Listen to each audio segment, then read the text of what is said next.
Hello, everybody, and welcome to Balancing Act. We are back, and we have a guest, and not an ordinary great guest. We have Rasheed, or not Rasheed. Either one of those works, right? Yeah. And we have Denpai wearing glasses because it's a special occasion. Rasheed told me to dress up for this, and so the best I could do is sunglasses. That's what he's like. Dress up a little bit, and I'll get costume ready. Dude. I'm gonna be on your podcast, dude. You should show some effort and appreciation and respect. Well, this is my respect. Sunglasses indoors. Come on, what's cooler than that, man? Like I just need a CGI explosion behind me, and we're good. It's actually pretty good because you have the lighting set up, right? So it's not going straight in your. Sometimes I actually do that in the evening. Not gonna lie, but yes. Hello, everybody. It is me, KD, with PB and NNR, Mr. Man. That sounds like No Nut November right there. Hello, everybody. This is Balancing Act. Today's episode, 4. I'm really excited about. 4. Number 4. Yes. I forgot the number. Excited about or dreading? I mean, it's a little bit of column A, column B. How do you feel about this one, Burza? How do you feel? I'm excited. I love Rasheed, and I feel like there is more to Rasheed that meets the eye, pretty much. Like a transformer. Yeah, but again, you haven't seen me and Denpai on like Zoomy or Thea stream. I have not. That's why I'm here to kind of experience the madness. Rasheed was saying earlier that there's not been a feature we've had that hasn't had the VOD deleted. So, I mean, good luck to this channel. No, but in all seriousness, I am genuinely really excited for this one. This episode's actually got a topic near and dear to my heart because it's the way I've kept out of the workforce for a couple of years now, and it's about streaming. That's today's topic is streaming. Yep. And streaming what better way in any form and function. Like we all stream, like all 3 of us stream, and we do it for probably similar reasons, maybe different reasons, but we'll get to that. Maybe let's just start by talking about how you guys got into streaming, and then I'll say my part. My part's kind of easy. I mean, mine was just purely just going. I'll try and be quick about it because I feel like I want to leave as much ground for Mr. Aiden as much as I can. I just started streaming because of the COVID stuff that happened. This the virus, as it were. And I'd watched Gwent streams for a while, and I finally thought, like, I'll try my hand at it. And I've always been a fan of just sharing gameplay experiences. Like I don't know how many of you guys do you guys watch reaction videos at all? You ever like to? Not really. I know some people find that I like it. I genuinely like. Like as a sniper wolf, like that fake reaction stuff. No, not that. I mean, I can't watch something with only one hand. But like that's rough. Isn't it better just to react to stuff on your own than watch people reacting to stuff? I like to share in that. Like I don't watch first time but can't stuff. You send it to a friend and see their reaction? Sometimes I'll do that, but if that friend isn't available, But no, like I don't know. Like I think it's like a form of validation, I guess. Like when you watch like a really cool scene from a show or something, you want to see people mark out to that. At least that's what I like. I mean, but if something is big and it blows up, people will always react to it, right? I mean, reaction videos will just it'll always be around. But for me, like I just love reactions in general. So streaming for me has always been about this like big, get people on the couch, your friends, just chill and share in those moments kind of thing. Okay. Wait, so I don't think I've told you this, Denpai, but have I told you about the first time I've opened your stream? It was way before we started talking. No, I don't think you ever have actually. Do you want to share that? I remember I just started streaming Gwent, so I was checking out some streamers. And, I see King Denpai stream, and I open it, and there's just a shirtless dude with like some anime gifs going everywhere. Like, this ain't for me, brother, and I left. Little did he know that we would be intertwined for the rest of our lives now. So that's how you met? Like Rasheed pretty much saw you out? I haven't talked to him till like months afterwards. Okay. So I was like, what the fuck is this shit? I made the worst first impression. I feel like there's so many first impressions I made that because of half the stuff I do on stream, because I'm a really wild streamer a lot of the times. There's probably so many people that are similar to that who have just like gone in with the anime.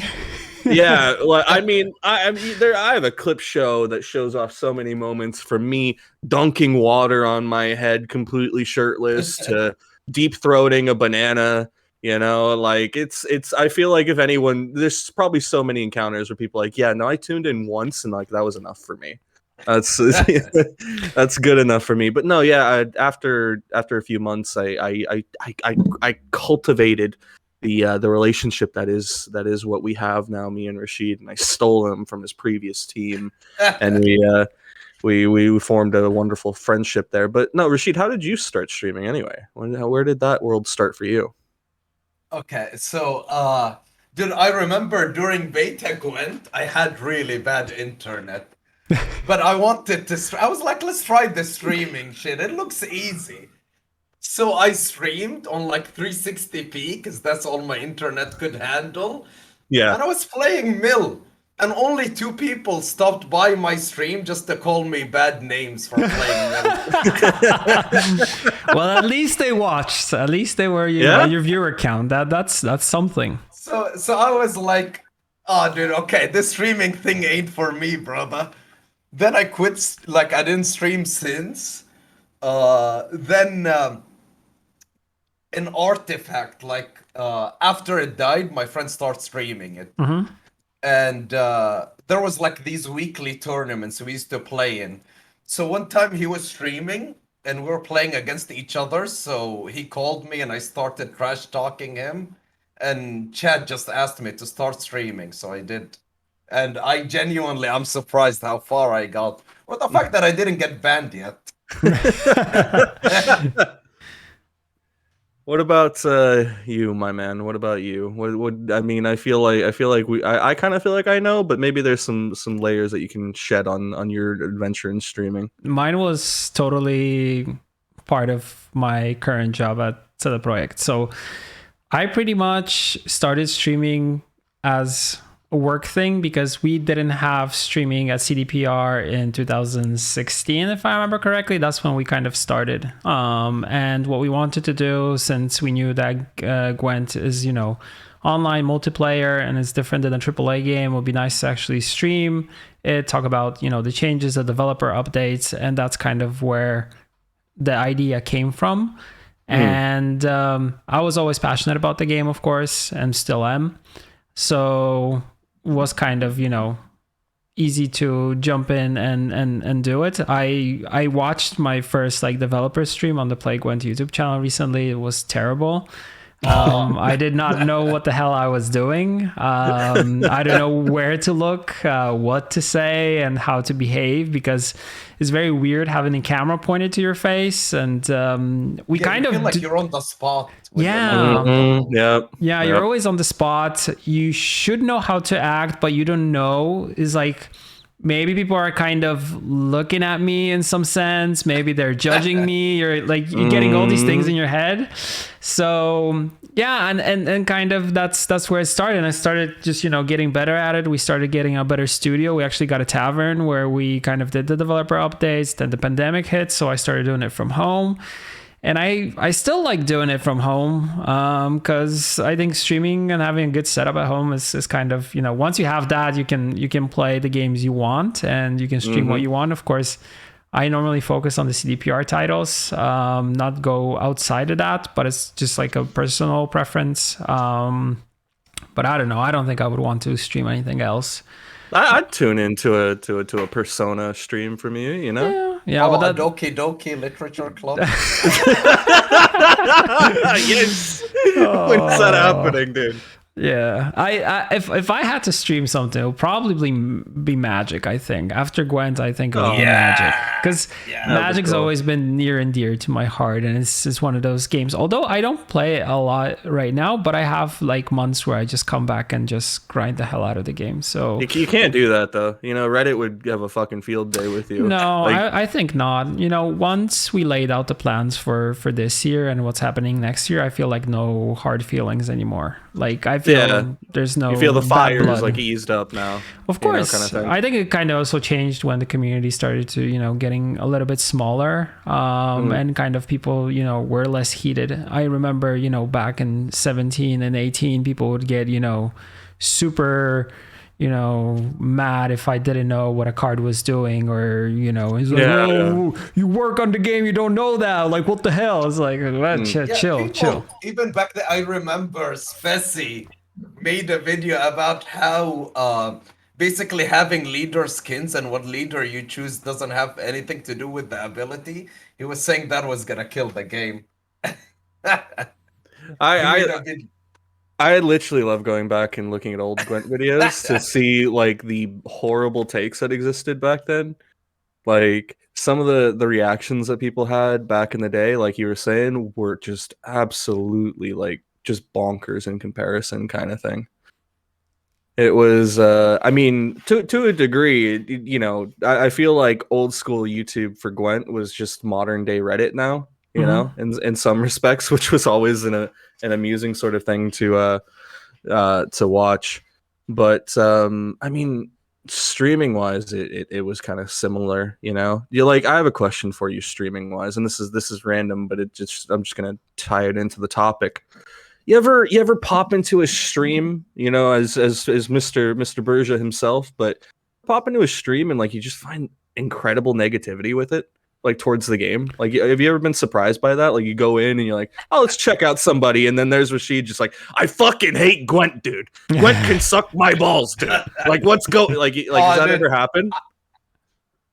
If I'm playing against the NG and he watched, he probably. I mean, to be honest, even if I see that, like, I will laugh. Yeah, pretty much, because the thing is, if someone has a personality and has a way of expressing themselves, and even if it's like hardcore all over the place and, you know, negative and stuff like that, it brings some type of like personality and energy to the whole thing. So I'm not one of those people that would say I feel offended personally and stuff like that. No, it's like it's fine, it's totally fine. So I would go to streams and watch. Even like back in the day, remember JJ Pasak, and remember that guy? He was like super. When are you gonna have him on the podcast? Super negative and toxic, and Rasheed loves him. I would watch his streams for laughs, but I would also watch it because I was watching everything Gwent related at that time. I was just popping into channels, and it was nice to actually see, you know, the positive and the negative and kind of people's opinions and stuff like that. And I mean, the game has gone through a lot of changes throughout the years, and it was really cool to kind of see that and also see how the community is changing. So new people are coming in and streaming the game. Some older faces are coming back and streaming or are moving away and doing other stuff. I still check them out because I think you kind of, you know, you come in and stay for the personality less than for the game that they're actually playing at a given time. I mean, the most successful streaming is just when the streamer can carry the stream. I mean, that's kind of like the whole idea of it. I think a lot of people get hung up on, you know, like, you know, I gotta be with a super relevant game or else I think that's the wrong mentality in general. I would say like Rasheed is our perfect example personally. What do you mean me, dude? You're just the type of dude to pluck and put in anything, man. Like you just put you in almost any scenario. But I thought you meant like I'm chasing the wave, but I streamed Artifact and Gwen. No, obviously you don't. No, what God damn it. Although you are having a crisis though, aren't you? Actually, speaking of that. Here's the thing, like, surprising, I've started doing variety and Gwent because it's Gwent's last year, so I don't want to like not be there for the last year. You know, yeah. It's weird, like, so I enjoy how variety is going, and it's honestly going pretty well, but the problem with like playing a single player game for me when I'm streaming. It's more like than me talking about the game. Then when I like play Gwent, it's more of just chatting with Gwent in the background, you know? Yeah. Like, but it's hard. problem. It's hard to transition into a new game. Like if you start with something and you build your channel on something and you build your followers on that, it's very hard to transition into something new and kind of call it like this is now going to be my new thing, right? And you will have like people, you know, coming in and moving out because they kind of came in for a specific, you know, for a specific thing. I've seen this with other streamers that, you know, were that's normal. focusing on Gwent, and they moved on to something else, and then they had to kind of rebuild their viewership.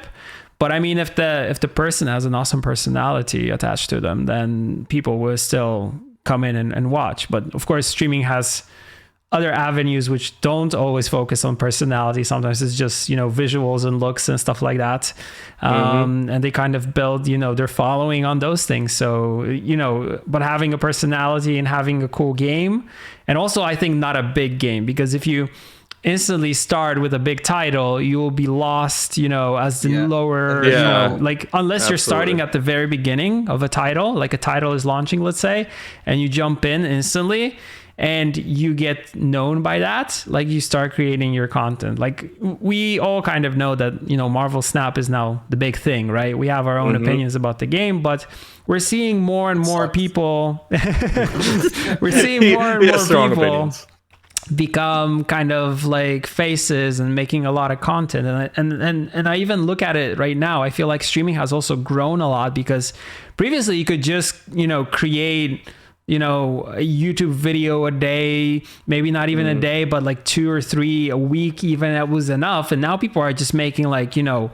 2 vids per day or stuff like that. The content plus the streaming, and you know, it's such, it's like we're already talking about streamer burnout and stuff like that, which is prevalent, right? But I mean, there's no kind of slowing down when it comes to this thing. So it's quite interesting to kind of get overwhelmed with the whole thing. I mean, I see people, you know, like Snap as an example. Specimen, I'll quote here. He'll make videos in advance, like you have to. He'll have like you know, Marvel Snap has featured locations, right? He'll make these. He'll make all the featured locations like weeks in advance, because they data mine when they're coming out. And sometimes he makes mistakes where he uploads the wrong one, and I get a little bit of a giggle out of it. But it's a grind now. It's a massive fucking grind, and I am just it's total hats off to people who can manage that duality, because streaming and the upkeep on YouTube and stuff, like me and Rasheed, we aren't really like YouTube streamers, you know. Like it's just easier to wait, Denpai, you started branching out now into YouTube because we have this podcast. A little bit, yeah. You know, I made like 2 videos for YouTube. Yeah, on YouTube, you can listen to all of our balancing ad. I couldn't even do the ad for it. I can't do. You're fired. Anti-shill syndrome. I can't do it. No, but it's a wild one to see that drive. And sometimes I think, I don't know, Rasheed, do you ever wish you had that, like that drive for the YouTube game, or like is like, what is streaming to you? Is it that sort of like get as big as possible chase, or are you just in it for the, you know, just the experience? Like what is it for you? Like there are days I'll wake up and I don't feel like streaming. I'm like, dude, I'm just not gonna stream today. And then an hour later I'll be live, because I just enjoy it too much, dude. Yeah. Like to me, it's about like hanging out with friends. Yeah. Like I'm lucky that I have a community that will watch me no matter what I play. Sometimes I wish some of them would stop. I think Rasheed's community is unique.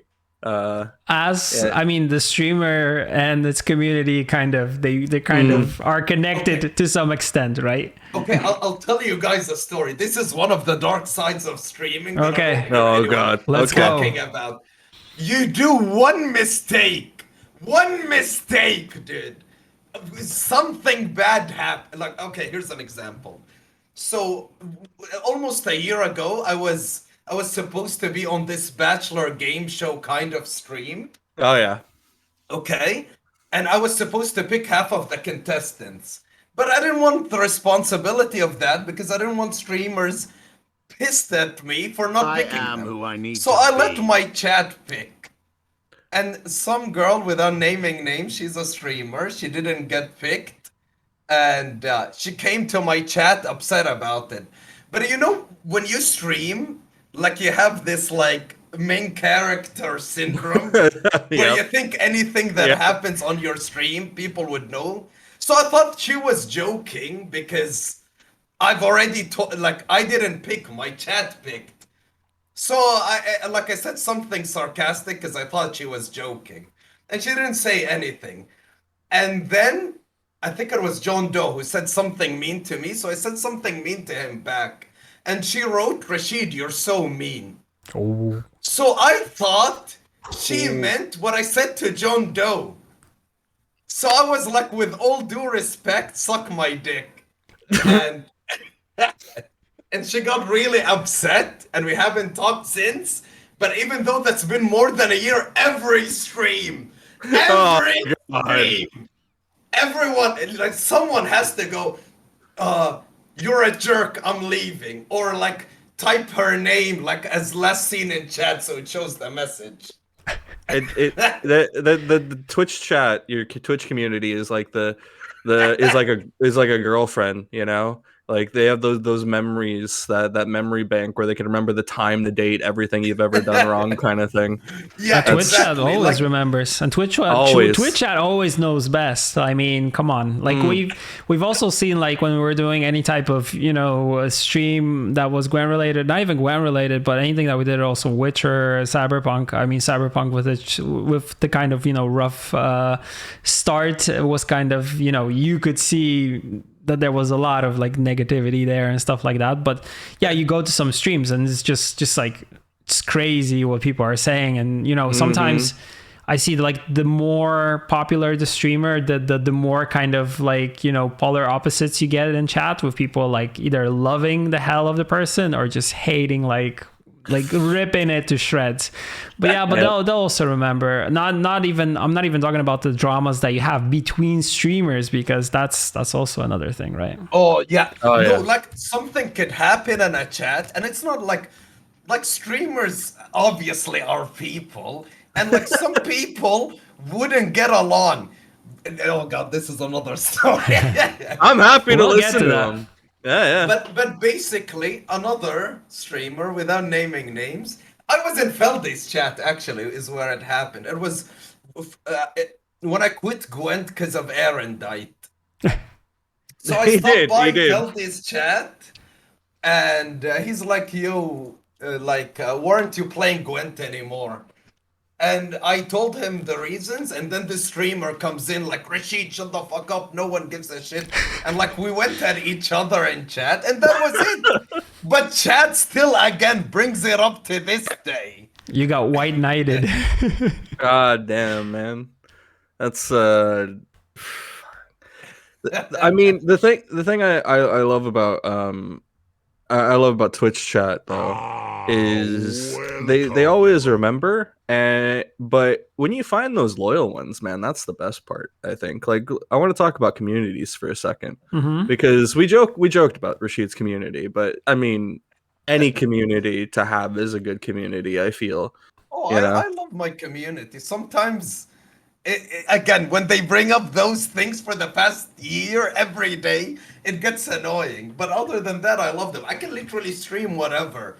That's what I mean. Memeing and doing whatever they want. People would kill for that. A lot of people would kill for that. Yeah, it's a gift. Like, I genuinely feel like my variety streams have been going a lot better, because I see like my chat would be joking or making fun of me, and someone would follow and instantly jump in with them. So like my community helps me a lot with growth. That's the main thing with the community, I find. Like when you have it's different for me and Rasheed, obviously, because like for you, Burza, yours is like very corporate, you know, like it's the company. Mine is here.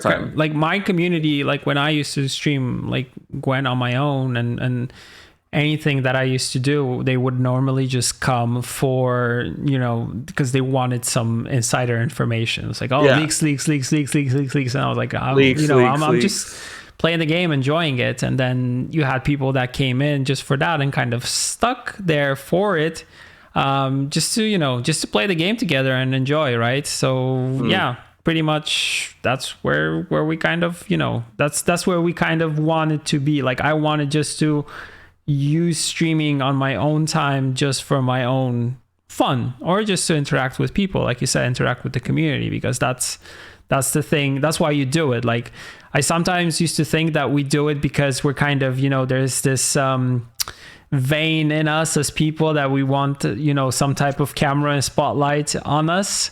I mean, maybe some there is some truth into that, but on the other hand, for me, it was just evangelizing Gwent to everybody. So that was the main thing, right? And that's where it started. Yeah, I can't say I've ever had like a you know, anyone come into my chat and go, you know, when's the next Cyberpunk update coming out? You know, it's like that's kind of an experience. Yeah, that's what I mean. Like that's an experience unique to you. And like you were saying, you know, you'll get those people who just like CDPR thing. You know, you go live with like Gwent Masters and all that stuff, and you'll have a big group of people who are actually watching the game, know the people, and you have a whole other group of people like, fix Cyberpunk! What are you doing? You know, like that's just the wall of text. I've always said that I'm the Gwent guy. You can't ask me stuff about Cyberpunk, and it worked. But you know, now kind of focusing on wider communication in the studio, it's like, you know, people could ask me for that stuff, but I don't stream also as often as I used to. It's just I either have this like feeling that I want to do it or I don't want to do it, and I much rather have like a long form conversation like we're doing right now instead of just playing the game, because that's kind of where I am at right now. And when I play games, I kind of play them for my own enjoyment. But the games I'm playing is like Persona, which I play, you know, on a couch or in bed or somewhere on a Switch. And I fire up the PC just for like streaming. But when I stream, it's either Twig or it's this. So I'm more focused on all that stuff than just, you know, focusing on playing games. And also I feel like with multiplayer card games, streaming them is very difficult because like keeping focus on the game and playing properly and interacting with chat, and also, you know, trying just to relax. Like I'm saying right now, the only thing I can do is I can read chat, I can talk to you guys, and I'm able to kind of say what I want to say. And then when I'm playing the game, it's just like, what do I focus on? Do I focus on the interaction? Do I focus on the game? What do I do, right? There's an easy fix for that. Be bad at the game. That's what I do. That's what I do. Literally, easiest thing in the world. I mean, I've also watched, like, you know, I watched streamers that were good at games, but those were mainly playing, you know, like FPS games. So you kind of, you can totally tell there is a lot of skill there, and the kind of like reaction time and the way that they play, that it's it's not every game that's possible. Yeah. Like whenever I stream Dota, I couldn't focus on the game or on chat. Exactly. I can't do League. Like I want to, but I can't. You know, like I'm envious of people who can do League streams and stuff. Like I feel like MOBAs are very much in that vein where hard to maintain that level of like community interaction and stuff. I mean, even FPSs to some extent. Like I feel like I'll watch Zuby play CS:GO sometimes. And this man, and we know Zuby, you know, he's like very hyper fun, you know, you want to pinch his cheeks and tell him he's a good little boy kind of thing. And honestly, when you watch him play CS:GO, sometimes dude gets like fucking hyper vigilant focused. And I'm like, Zuby, real battlefield, what's going on? Relax, bro. But it's, you know, it's cool to see, but it's difficult for community interaction sometimes. Stuff like that. That's why, you know, card games, Gwent, and that sort of thing are really good for that. Streaming wise and the whole community, you know, we were talking about that and how lucky we are to have great communities across the board. You know, I love my community. We're a bunch of meme lords and dorks and weebs and all sorts. You know, I wouldn't trade them for the world kind of thing. And Rasheed's community is just Rasheed's community. But I mean, I attest that once again to you just being the sort of dude you can pluck and put into anything. I don't think I've ever asked you this question actually, Rasheed. Okay. And I think it's a question that a lot of people will always ask you. That's your real voice? Yes. We've hung out off stream. What do you mean? I know. But what do you expect? I've never asked you. Can you imagine him buying? Hey, dude, I just want to get some milk. Can I get some groceries, dude? Dude, yeah, but when I walk to when I go into a store, I'm not like, hey, motherfucker, give me a pack of cigarettes. I mean, it's probably, he doesn't, it's a different way that you kind of talk when you're streaming than when you go to the store, but the voice is like it's something very hard to, change, right? Yeah. It's so iconic. Decent guy got his message deleted. Good job, Feldy. Decent guy.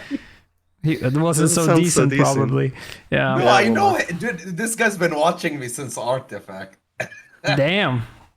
I mean, this is the thing about, the communities that I have people, I'll stream and there's like particular members of my community. Like I want to talk about yours again for a second, Rasheed.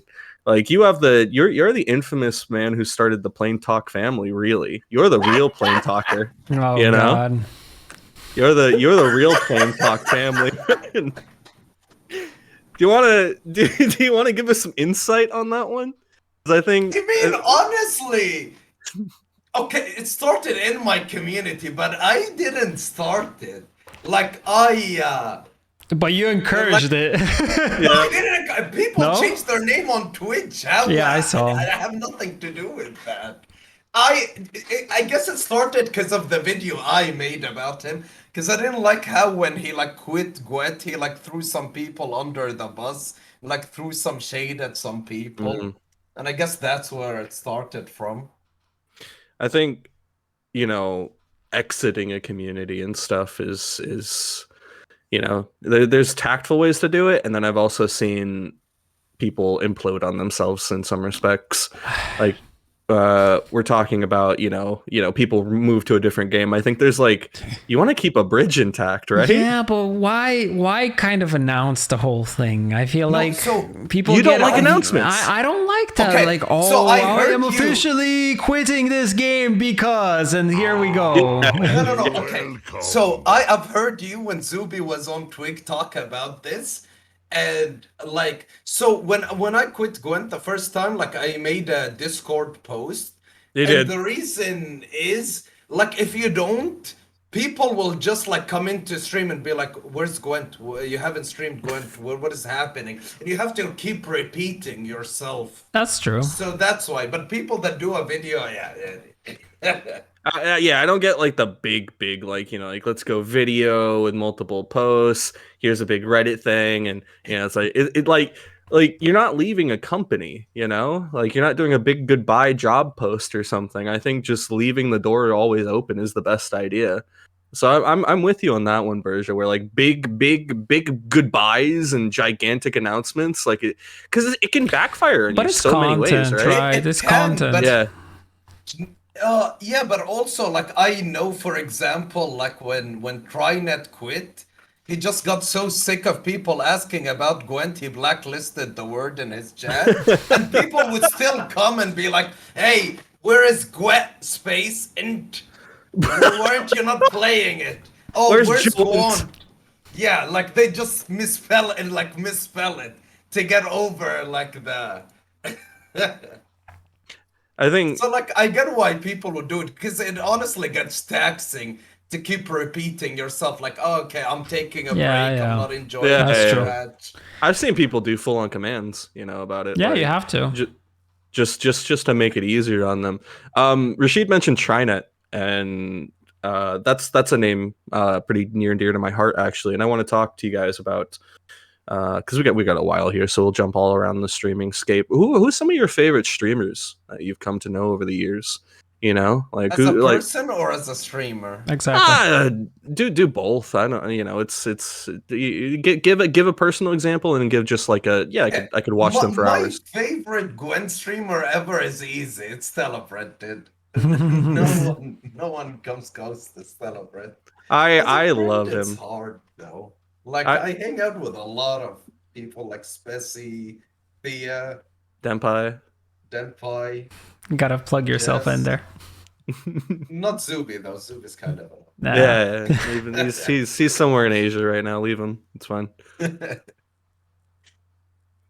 I mean, there's a lot of wonderful people in our community. Celebrit's a really good example of like, because I'll watch him. I actually he was like my first Gwent raid, one of my first, and the timing was the funniest thing ever. I had that picture of George Costanza when he's in his boxers, where he's like laid out in his boxers and he's posing and everything. Oh my god! I had that on my stream.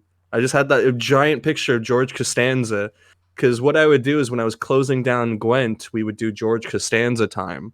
So people would have to look at a picture of George Costanza I found off of Google. And so that's when he raided me, was exactly when we had that going. Oh, dude, wait, that reminds me. I don't know if you remember this, Burza, but I remember. So my second day ever of streaming like Gwent, after I switched from Artifact, I got raided by CDPR. And the timing was also terrible, Denpai. Wait, why? Because I had this reward, and it was like you request a dance, and you can pick the video, and it was Caramel Girls. And I was dancing to that, and then I get a raid from CDPR. Perfect. I mean, that's pretty on brand for you, I think. You know? Yeah. I mean, I feel like whenever we do big events, we always wanted to raid streamers that are kind of starting out and then starting to play the game. I always handpick these people to kind of give them a little boost and kind of, throw over a couple thousand people to their channel so they get freaked out. And most of the time, like the streams die. The streams just go down, or people. I like seeing people's reaction also, like going, "Oh my god, it's so cool!" Yeah. Like, it's like, I can't believe it. People cry, people laugh. It's like it's cool. It's emotional and stuff like that. But yeah, I mean, that's really how you start. Cool. Yeah. That's why I will always love CDPR. Like, what other company does that for its community? No, they don't. No, never. Yeah, it's just, corporate, we gotta stick, just do our thing and then just go. Like, send the message and go. You guys have always been really giving to your streamers and community. I mean, community's been giving to us, so we give back. I think it's there's no other way. It's like it needs to be in symbiosis. It cannot be done in a way where, we come in as, big company to, announce stuff and say stuff and tell people to buy stuff and then just, go off and not not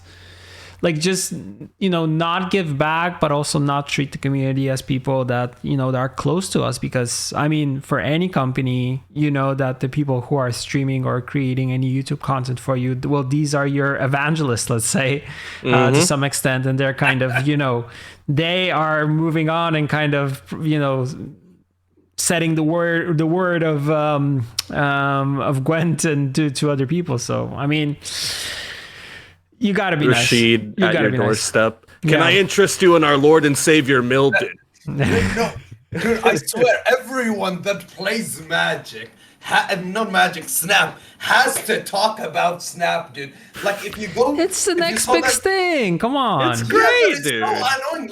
Like, okay, Spessy is hounding me about like streaming Snap. So is Thea. Like, when I tweeted about like, I don't know what to do with my streams anymore. Random people that we don't have any people we follow in common. They're just like, "Oh, dude, stream Snap, dude. Come on, man." I had people coming to me even if I'm going to be streaming Snap, which was surprising for me because I was like, for now, for sure not, because out of like my just like inner final respect, year, let's stream Snap. Yeah, my inner respect for Gwent, I would never do that, and it's not because I cannot, because I'm bound by a contract. It's just I would not. Yeah. But if it's streaming is kind of this thing that if there is a big thing happening, people will be playing and streaming that. I mean, when PUBG blew up, everybody was playing PUBG. but you were not Dr. Disrespect, or you were not Shroud. You were not getting, you know, the thousands and thousands of viewers, or even millions, and you know, at some point when it comes to Dr. Disrespect and stuff like that. But, you know, it's, you know, they do it because they want to be seen as the next big thing. And when it comes to card games, like, you're going to be playing the next big thing because everybody's talking about it. Everybody's looking for that content. Everybody wants to know more about it. And if you're quick to jump, you know, ship, like Specie was very quick to move from Gwent to Snap. And, you know, we never had any hard feelings, or, you know, anything like, oh, he left us, abandoned us. Like, community would probably point that out. Like, we never did that. Oh yeah, Snappy, man. Yeah, and we were like, just like, enjoy, right? Enjoy. He was taken by a box. That's what took him. Dude, I don't know if you guys are aware of that, but Specie got a fucking Marvel Snap box randomly from Second Dinner as they were starting out. That's awesome. I mean, the only thing is, though, is like, just sorry to take away from you here. Community wise, it's night and day, bro. Like, as somebody who's able to see things from the creator side and stuff like that, like, I don't, you know, Second Dinner isn't on that level as you guys are, and I know it's not right to point too many fingers here, but he got a box. A bunch of people got a box of their creators for closed beta, and I have not seen half of those people interact with them, bar from a few Twitter interactions since then. There's no creator program. There's none of this. There's none of that. But they're starting out. Like, the game itself is lacking some features, and we remember, like, for us, the growth process when it comes to a game, it's a long process, and I feel like it's very hard to compare us for being on the market for 6 years, and they just barely last year got out of beta, right? So they kind of released, and now they're adding content. They're keeping the game going. Like, they're working on monetization and stuff like that, and, you know, making decisions, good and bad, and kind of talking about those. But I feel like, you know, it is like the only thing that I've seen is, like, there's a lot of videos coming out with Ben, of course, because he's well known from the Hearthstone days and stuff like that. So I feel like it's first of all, it's bold to go out and start a new company and come out with a new product. That's always, you know, when you're going to market with something, it's always it's stressful. It's hard, you know, how people will react, how, you know, what they will think about the product. Will they play it? Does it have longevity in it? We know how CCGs are. They either come and go, or they come and stay for a long time. But it's very hard to compete with, you know, with Hearthstone, with Magic, like with the big names that are already here and are, you know, set. So, you know, I feel like it's a learning process for them as much as it was a learning process for us. Yeah. And, like, this is a weird year for card games. Like, obviously with the news about Gwent and Runeterra, like, it's slowly going, I feel. Yeah. And like, for Hearthstone, they announced they're still gonna be running tournaments, but there is gonna be no prize pools anymore. Yeah. I saw that. Yeah, I saw you post about like you can have the illustrious win, but nothing to go with it. You have to attend the LAN, but, you know, you pretty much have the title. A sense of pride. What is it? A sense of pride and accomplishment, dude. It's literally a gold star. Like, it's the meme of the gold star. Fuck, we got a little segue there, but I'll bring us back for a sec about favorite streamers from our sort of sphere. Dude, everyone says favorite streamers. Let's Pumpkin. Start drama. Who's your least favorite streamer? I will happily answer that, but I don't know if I'll do that here. You know, I want to keep this relatively drama free. So we'll not go to. You know, drama is always views. It doesn't matter how they talk about you. It's the fact all right, that they talk about that guy can't play the game for shit. I can't play the game. He does not play the Rank game. 25. You know, you can't name someone in this podcast, and you can't say Fasak. No cop out. Oh no! You took mine. It's an easy one. Yeah, I don't want cop outs, dude. Oh my god! You know what? I'll fine. I'll do that, but I'll try and be as nice as I can about it. But I want to talk about my favorites. I want to be good, real quick. Pumpkin. Yeah, Sir Pumpkin. Yeah. Pumpkin's pretty great. Yeah, you know? but he stopped like streaming and then he came back. He has a very like weird He's schedule. Like kind of all over the place with it. Yeah, yeah. I like my favorite to watch, like that I don't know personally. We actually did mention it's Trynet. A lot of people find him sleeper. Like a lot of people I knew were like, yeah, I love. Yeah, that's what I mean. Like his streams are like very factual, relaxing, you know, like you usually, you know, the energy you're getting from like I would have people come into my streams and people do like the comparison game. They're like, oh dude, you're nothing like Trynet, man, you're so energetic, you know, Trynet, he's practically falling asleep at the old folks home over here, bro. And it's like I love that. You know, like, it also depends what you're going for. Like, you can watch multiple streamers, but if you want to relax, you will watch someone like Trynet because you know you want that. If you want energy and being all over the place, you'll watch Rasheed, right? Because you want the kind of like laughs and stuff like that. I actually remember like one time Trynet raided me. And like 10 minutes later, someone shows up in chat being pissed off because he was asleep and cried at stream. And then you woke him up? Yeah, I woke him up from all my stream. That's amazing. Oh no. Okay, no. I've had that actually, yeah, because I'm very loud. I did have somebody say I was trying to sleep, you asshole. And I was like, oh my god. It's funny. He's my favorite streamer to watch. Like that I've made a connection with him, but I've never made a personal connection with him. He also has like a great community. Yeah. That's like his community is so lovely. I had a lot of he rated me, and I had a lot of people that you know surprisingly stuck around for me too. And they stuck around, you know. I still have some people there to this day. Just, and you know, his community are not Denpai watchers. You know, like some of them actually made that pretty clear. Bless their hearts. And you know that's fine. Every different strokes for different folks, kind of thing. Yeah, and that's all right. But it's funny. I made friends with him purely for not so much like I like the interactions I did, the conversations, they were nice, but the way that I actually kind of earned his respect, as it were, if you want to use that terminology, was he seemed to be the type of guy that respected people who play the game and they bring something to the game. Because I always talk about this like I'm a high school football star reliving his past glory days, but I did the SK something. Yeah. Well, I did the Gwent Partners tournament and I made top 8 on that. And I did all that with meme decks, like really spicy meme decks that like were nothing what the meta was at the time. And Trynet, somebody sent me a VOD. He was looking because he did the deck list reviews.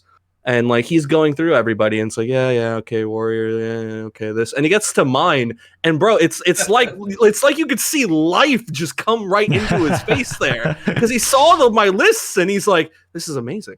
This is absolutely fantastic. What is it? How did he get here? Like he actually did say, how did he get here in respect to my lists? It's also what people always enjoy when we do official tournaments. Like, you know, the casting crew always just was waiting for, you know, anything like Magpie, bringing some Magpiles and stuff like that. And decks you just don't normally see because they get excited about analyzing them and talking about them. Because if you're coming in with the same list with your top and they're seen and you see them on ladder like 1,000,000 times and you've played against them 1,000,002 times and you're like, you know, I don't want to watch that again. I don't want to analyze that because I know how the game will play more or less. But if someone brings something unique and new, you're like, oh wow, this is something that I really want to, you know, you just get excited about it because it's something new and it's exciting. And we get excited by new decks very easily. That's why in any card game that we play, we construct multiple decks, change things in them, and they're like, oh, let's play this. Is this good? Is this shit? Is this whatever? And then we kind of move on and see if, you know, and stick to our favorites and stuff like that. I mean, that's how it is. It's just one of those nice things is when you can see somebody stirring up things a little bit and bringing that excitement. But yeah, no, to watch it would be Trynet in the community. It's funny because I'm gonna group them together here, and he's making the face, so I think he already knows. But it's my ride or die homies. It would, the people that I would consider my brothers in arms, and that would be Zuby and Rasheed. But why do you have to group us up though? Because you guys are just on that same level. It's not. I don't know, man. Like, you just, I can't pick between either of you. It's like trying to pick a favorite child. I can't. I don't know. Like, when push comes to shove, I've always had these guys in my corner, kind of thing. And yeah, we left BG together.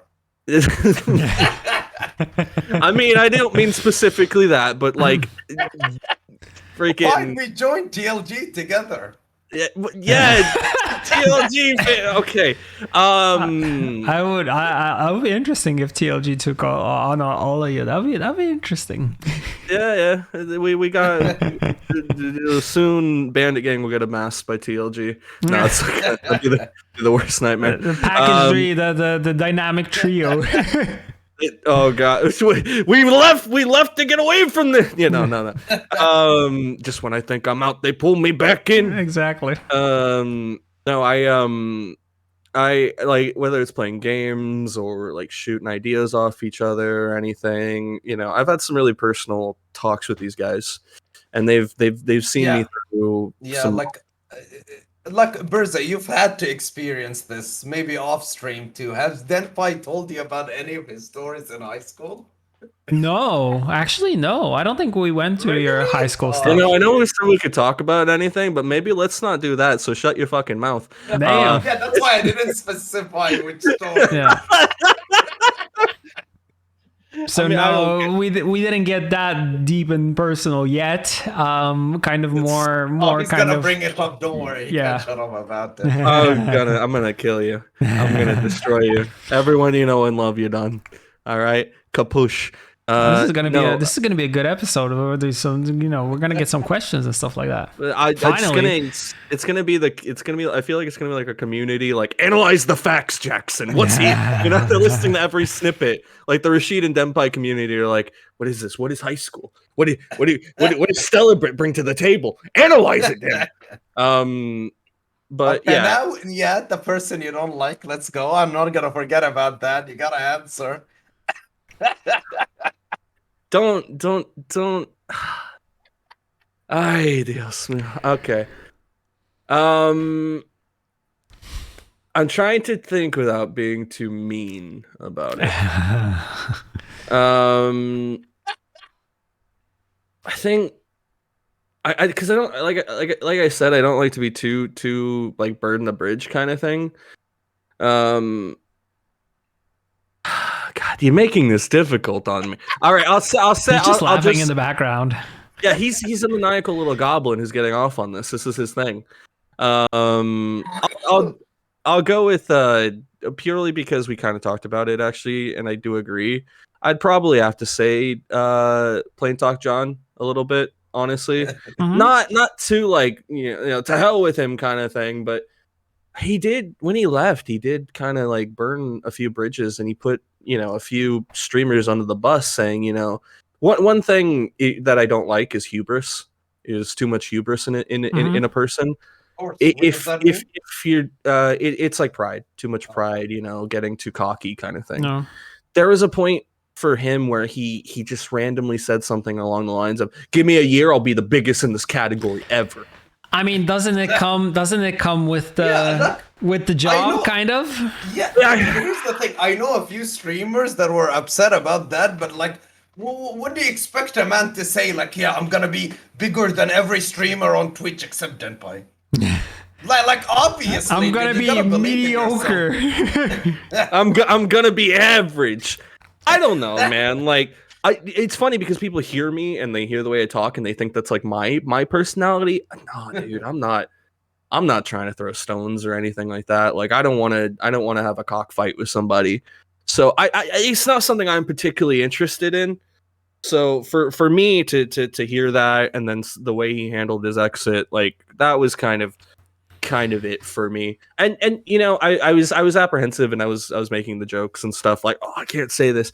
The thing is, you can be critical of somebody. You know, you can say you don't like, you know, a particular behavior from a person. You maybe, I mean, we all have people we don't gel with. There are just times you meet somebody you don't like them, kind of thing. Whether it's a behavior or some reason you just don't get on. But there are just people that it's fine. There are people you gel with, and there's people like you maybe don't have that chemistry, and it's totally fine. Like, we don't all need to be, you know, loving each other. We don't always get along, kind of but thing. We can tolerate one another, right? That's the main thing, is when people make it about like an ego, a pride kind of thing. And but being a content creator takes a lot of ego and pride. Yeah, like you gotta be, you know, you're doing this for a reason, because you think there are people who like genuinely come into this and think they're, you know, they're the next big thing, they're the next big star, and they're here to, you know, take names and gonna be, you know, number one. There's a lot of narcissism in it, but you need ego to think people are gonna watch you to begin with. Like, I don't know. I guess I just don't have that fang for it, man. I can't go. I don't want to go to bat with it depends what you're doing like it for, you know? Right? But I'm not saying that you should go to bat for it. But I get what you're saying about like Plain Talk John, and how like he called out some people on his way out. That's the main thing, is like throwing like lampshading people when you're trying to exit. Like, I don't know, that just didn't sit well with me, and I wasn't particularly, you know, it's not something I approve of. I mean, it depends how you're leaving, because if you're leaving and you're salty and you want to take, you know, a couple people down, or you want to, you know, you want to like, you know, use that energy in order for malice and for negativity, like you can, but you don't have to, like, but you know, sometimes you're burned out, and streaming makes you burned out because you overdo it, because you think you're going to wake up one day and you're going to be streaming 8 hours, and it's, you know, week, month, second month, third month, and then by the end of the time you're kind of like, oh my God, I can barely focus. I don't get enough sleep. I don't know. It's like, it messes up your whole schedule and stuff like that. And then you're kind of like, no, but I will still do it, because, you know, I might, I don't know, quit my job one day and actually take this as a full-time thing. And, you know, there's a lot of things that kind of go into this. So, I mean, when people leave when they kind of move on, they're kind of like, oh, I've kind of failed, but I don't want to showcase like I failed. It's not my fault. It's their fault, or it's the game's fault, or it's the community's fault. So you got to blame someone if you're not blaming yourself, or if you just don't know how to just simply just say, okay, maybe this is not the avenue I should be going through. Maybe I'll try something different. Maybe I'm just burned out from this game. I need to move on to something different. It's totally fine, right? But also, it's like you mentioned, how you justify that switch and change, right? You can be positive about it, or you can just go super negative about it, right? That's the thing, is like, for some people that's their character too, you know, like that's I mean, we were talking about Pasak and all that stuff. Some people, but that's the type of community you draw. That's the kind, you know, that's kind of the image that you build of yourself outside. Like, you could be a totally different person when you interact, you know, one-to-one, but it kind of is what you're projecting to people and what you want to kind of, you know, show to others, because they will come for that. They will want more. Like, if you have someone that is spreading negativity, they will come for that, because it's their daily dose of negative stuff, because they have the same personality. They like to bitch about everything, right? Yeah. I'll be honest, there's a streamer on YouTube I watch all the time because he's so negative. It's like my tragic TV, man. See, I just don't know how you can do that, man. Like, I don't know. It's because like, I'll have my moments, but like to center yourself around that is a wild factoid for me. Like, but you don't center yourself around that. I mean, you mean the streamer centering themselves? Yeah, like the streamer's fine. Like, but yeah, the person like enjoying that content or watching that content, they kind of do it for a specific reason, either for laughs, or they do it because, I don't know, maybe they're having a bad day and they want to rage out about stuff, and then kind of, you know, it channels the same energy that you want to channel out of yourself. So, I mean, like, I like comical negativity, I guess. Like, I used to watch the Angry Video Game Nerd, you know, stuff like that when I was younger, kind of thing. Yeah, like I could maybe watch somebody characterize it like, Gwent is balls, dude. Oh wait, I used to watch Angry Joe for that reason. Like Angry Joe, Angry Joe's I think he was great when it comes to video games. I got to meet him in person, which was even better. Oh, did you? Yeah, because we were doing a tour where we invited content creators and YouTubers for Blood and Wine, and that's when I met him. Yeah. Oh, that's awesome, man. Is he like that in person? Like, did he complain? Did he like shake your hand really angrily? No, dude, super nice guy. Super limp handshake, dude. Super nice guy. Super nice guy. Super positive. Really cool to talk to. So, I mean, it is a persona to some extent, right? That you have when you create your content, because, like I said, that's the audience you're kind of going for, and you also want to bring something new and unique, especially if you're doing, I don't know, reviews, or you're playing a game that everybody's playing at a given time. You need to be bringing something in terms of like your own personality, or I don't know, there's people that play Elden Ring on dance mats and stuff like that. So that's also, a possibility, or it's like the whatever. Skill versus personality. Yeah, exactly. And there's just people who play Elden Ring, almost no hands or whatever, I don't know, and or play it, just to do the fastest playthrough and stuff like that. We also had a Gwent content creator. I think it was Bushy, who moved on to Elden Ring and made a success. It was really awesome to see. He's killing it. It was awesome to see. Really awesome to see, because hard work pays off, and he found the right time and the right place, and turns out he's pretty good at the game. I mean, he's another one of those examples of, like, I don't know him personally, but I would always watch him and enjoy what I was watching, because his style is very adaptable. His personality is like, he is definitely plug and put him into any game kind of thing. Just he'd flourish. Who's your? Go ahead. Let's hear it from the man himself. Who's your favorite and least favorite streamer? Yeah, least favorite is important. So. Oh my god, this goblin. I don't have. It's hard for me to define most favorite, because throughout the years I've been watching almost everybody, and I don't know if I ever had like the number one. Like a Pumpkin always stood out to me, but he played Scoia'tael, right? I mean, if I had to guess from Burza, it'd be Thea. I mean, I'm gonna say Thea. Actually, her streams I did not watch that much, to be honest. I watched more Pumpkin for sure, and I used to, which I'm very ashamed of. I used to watch a lot of Swim back in the day. We know that Swim is kind of a bad character right now and shouldn't be mentioned. But I used to watch his content. Yeah. At some point in Gwent, he was unavoidable, because he had a huge effect on the meta. Yeah. Life Coach. Another one of those big names that I watch. Mega Mogwai, loved his streams. McBeard also. Merchant back in the day. But I think I watched more of Mogwai. And Mogwai's also, he can go from super positive to extra negative in a snap almost. In a snap. Yes, you see what I did there. Yep.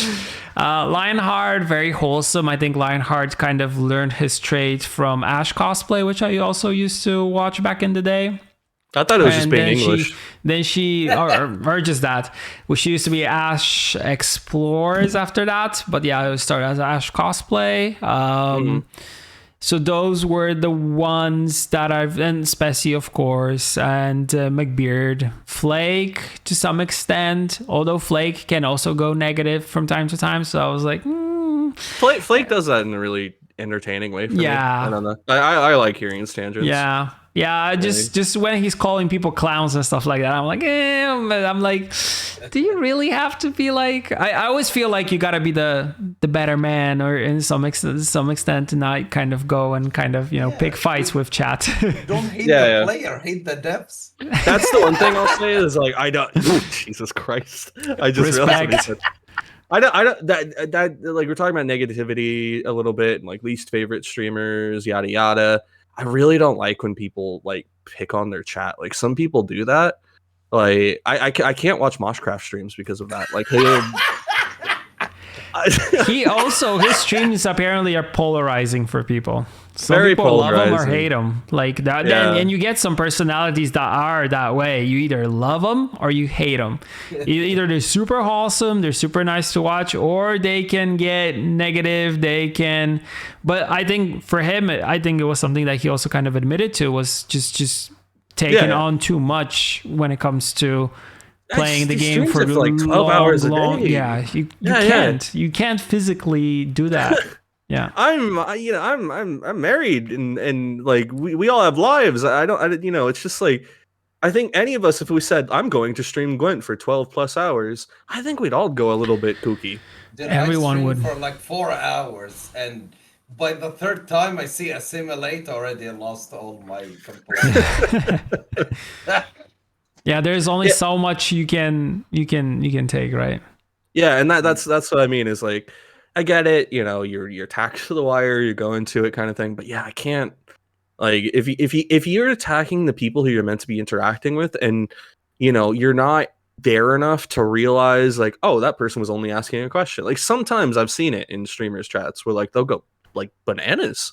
And it's like, okay, but sometimes they're just fed up, right? You get fed up as a streamer if you're seeing the same thing said to you for the 20th time or the 50th time, We've come full circle, Burza. That's why you make an announcement about leaving. Well, you kind of do, but yeah, it depends also how you phrase that announcement, how you do it, right? Yeah. We're talking about burning bridges, it's about being nice about it and being, having tact and stuff. Like you were saying, whether it's not calling somebody a clown or something like that, it's how you do it at the end of the day. It's how you carry yourself when you're doing a lot of this stuff. And like, but it's the same for life and anything else. But sometimes Twitch chat is kind of the same thing that you get when you go to any random chat that is about, I don't know, religion, politics, TV and stuff like that. You get heated discussions and comments. I'm not even starting about Twitter and kind of what people do on Twitter and how they interact with one another. Apart from maybe the tweets that I kind of enjoy is when Rasheed is jumping onto other people's tweets and making snarky remarks and kind of I always imagine him like writing that and laughing like ha ha ha, I'm gonna mess with you.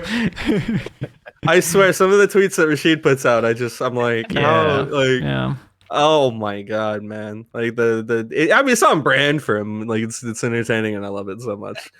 It's good. It's smart. It's witful, and it's and people. I think everybody gets a good laugh out of it. Like the person that he's interacting with, as well as him, have a good laugh about it, right? Yeah, he does it with tact, kind of thing. Yeah, but it is definitely that like goblin mode kind of. Yeah, and there are just people who are just like straight up, just bad, just villainous, and someone says something on stream, and they will go to their Twitter and go to their comment section on YouTube or whatever, and will start sending like negative DMs and stuff like that. I remember when there was a time where Gwent was big and we were streaming and showing stuff and people would write DMs to me saying like like that I messed up the game, like what the hell am I doing, I'm an idiot, and other like worse things. But I also have gotten a lot of positivity from people saying like, awesome that you're sharing everything, awesome that you're talking about everything and stuff like that.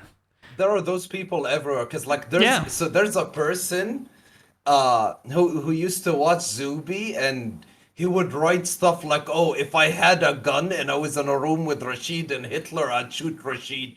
And then he'd DM me like shit, like, oh, you're a piece of shit and stuff like that. Yeah. What did you do to that guy, dude? I genuinely don't know. Some people just get triggered. Yeah, well, this is one of those things, right? Like we come back to the, you either like somebody, you don't like somebody, and then somebody, it's what they do with that feeling. Yeah, kind of like I've had it before, Denpai is the fat POS kind of stuff, like just random people that I don't, like because this is the thing about streaming that I think I wanted to sort of talk about and kind of. I think it's the thing with the internet, like you can't be indifferent. You either love someone or you hate them with all your heart. There's like no in between. The thing about streaming as well is like you're making that impact every single second without you don't get the you get the comments, you get the people in chat, and like those are the ones you can see. But like every moment you're doing something, somebody's popping in. Yeah, there's a new face. Stuff out of context. Like Rasheed mentioned with the whole me and the anime stuff, etc., etc. It's funny as that is, it's an example, and I've had moments like that where people have been like, yeah, honestly, like I watched you a few months ago, I couldn't. I got this raid today, I can't. you know, and you're always making because they're that judging effect. you. Like, but you know, we as people judge very quickly. We jump to conclusions like super quick. Hey, well, yeah, because I mean, you only get that sort of split moment. You don't know what moment you're showing to people. You're just playing a game. You know, you're going through the motions and you're having fun with it, and you know, whatever's there is whatever is there. If somebody wants to join on that, they do. If they don't, you know, see you later, alligator kind of thing. But wait, Denpai, I wanted to send you something. Okay. You know, we're recording right now, right? Yeah. But I don't know if you can see it, show it on stream. But here you go. I think you'd love it. What is it?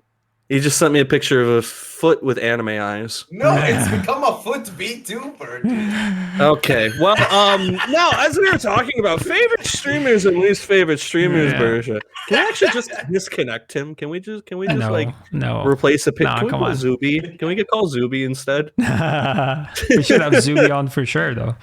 Oh yeah, for sure. Yeah. But yeah, getting back to what you're saying about favorite and not so favorites. Let's get some dirt. We're at the dirt part. I don't know. Apart from Pasak, no one comes to mind. Is that your final answer? We'll say. I mean, the guy. Although I don't know, it's one of those people that I try to talk to. I try to understand that guy. I know he also went through a lot. Pasak, yeah, I tried, but couldn't. Like there's some people you just can't get through to them. No, I like me and him, like chat memed it into existence. They used to call me the new Pasak, and because of that, like me and him became friends. And like, I have seen him in your chat. Yeah, and I've raided him, and he's like, "What the fuck, Rasheed? Don't raid me!" And he bans everyone from my chat. That was his MO. So that's making friends. That's how we grow, I guess. Apparently, I should try that. You know, we'll see how that one goes. But that was kind of his thing, right? Banning and stuff like that. I went to his chat multiple times, and then people were kind of nice, but he was like, I remember like, fix the fucking coin flip. It was like all the time. It was that same thing that he kept on saying to me and stuff like that. So. But, you never fixed the coin flip, did you? Yeah, but he was kind of, he was, he was all over the place. Yeah, like I agree. There are ways to do things and there are ways to not do them. And he handles it like in the worst ways possible. Yeah. If that's your brand, that's your brand. But that's your brand. Like if you build your brand on being someone who, is kind of obnoxious, negative and stuff like that, and then that is kind of your thing and people tune into that, well, good for you. The question is, how long can you actually keep that going and, sustain that? Because I think he could not sustain that. That's one thing I wanted to talk about. Like, we'll segue away now from our personalities of different ones, of different streamers. I want to talk a little bit about maintaining and like what you try and go for when you're streaming, because you were on about it, Burza, where like, you wouldn't normally stream non-Gwent on here because, when you're playing Persona 5 or whatever, you're on the bed chilling, you're relaxing kind of thing. And it's something I struggled with because like me and Rasheed are big meme lords, like I get shirtless. One of my channel point rewards is I'll take my shirt off for a game. I'm hyper. I like to have fun. People get that. The thing is though, is when you don't want to be that. That's when it's kind of difficult, right? Like, I don't know if Rasheed gets this, and I think you do, where like sometimes you don't always want to be that. And it's hard. Sometimes I'd try to have a serious conversation with Chad, but it's impossible because they're just there to meme, Yeah. you can't get like a serious edge out of them kind of thing, and you have to like genuinely be like, no, dude, I'm absolutely serious, dude. Don't do this, dude. I get the same where it's like I actually don't want to take my shirt off and scream at the top of my lungs. I want to be oddly enough relaxed. Your audience is expecting that from you because they know only that version of you, and they don't. Sometimes when you're watching something, you don't understand that person, I don't know, might be having a rough day, might be not feeling too happy that day or whatever, doesn't want to do something, wants to keep it chill, wants to do something different. And not everybody understands that, right? Because they're kind of expecting you to always perform. And that's also why there's a lot of burnout, and because people try to be that version of themselves all the time and kind of like hitting, with every stream, hitting the same note and doing the same thing. It's difficult, like it's rough. But I mean, everybody kind of expects that from you, right? It's part of the trade, what you're doing. That's just, it is what it is. And I won't, my community is lovely and they will always adapt. If I've had moments where I've said to them, like, hey, this month I'm going to try and do ridiculously pro levels at Gwent. And I was aiming for top 64. I never got there. But where did you come though? Where did you finish? Anyway, moving on. Moving on. We want the numbers. Where the receipts at? Me. No, I didn't cook whatsoever. There was no let him cook. But no, but they would support that. Like if I said it and I made it clear, awesome. That's how it should be. Thing. Yeah, it is how it should be. But sometimes you don't get that. Like I've seen people who have tried to rebrand themselves, and it's hard. It's hard. It is. It is. I honestly think. Like Lionheart could have the easiest rebrand of all times if he just turns toxic one day. Can you? I'm trying to tune into that. People would tune into that, but I cannot see that happening for him. He's just too lovely of a person. Day. Yeah, like a toxic Thursday from Lionheart, where he's like, "Oh fuck this person," all that stuff. Yeah. He should do like a April Fools or something. Yeah, one episode. Yeah. Yeah, that would be the best. Or if he reaches like a certain goal, he will go all negative. The Rasheed cosplay day. But I was saying, like he'll have a Rasheed masterclass. I would love that. You imagine like Lionheart with a cigarette? Yo, dude. I tried so hard. I even promised to do it for charity, to get him with me on stream to play a furry dating simulator. Oh my god! But he won't accept it. Come on, Lionheart. It's not his brand. And that's fine. Everybody's different, as we keep saying. Talking about streamer burnout a little bit. Yeah. I don't know if people have seen, but Rasheed was talking about it a little bit, but you posted on Twitter recently, Rasheed, that you are struggling with your variety and stuff. Is that burnout or like what? No, it's not. What is burnout?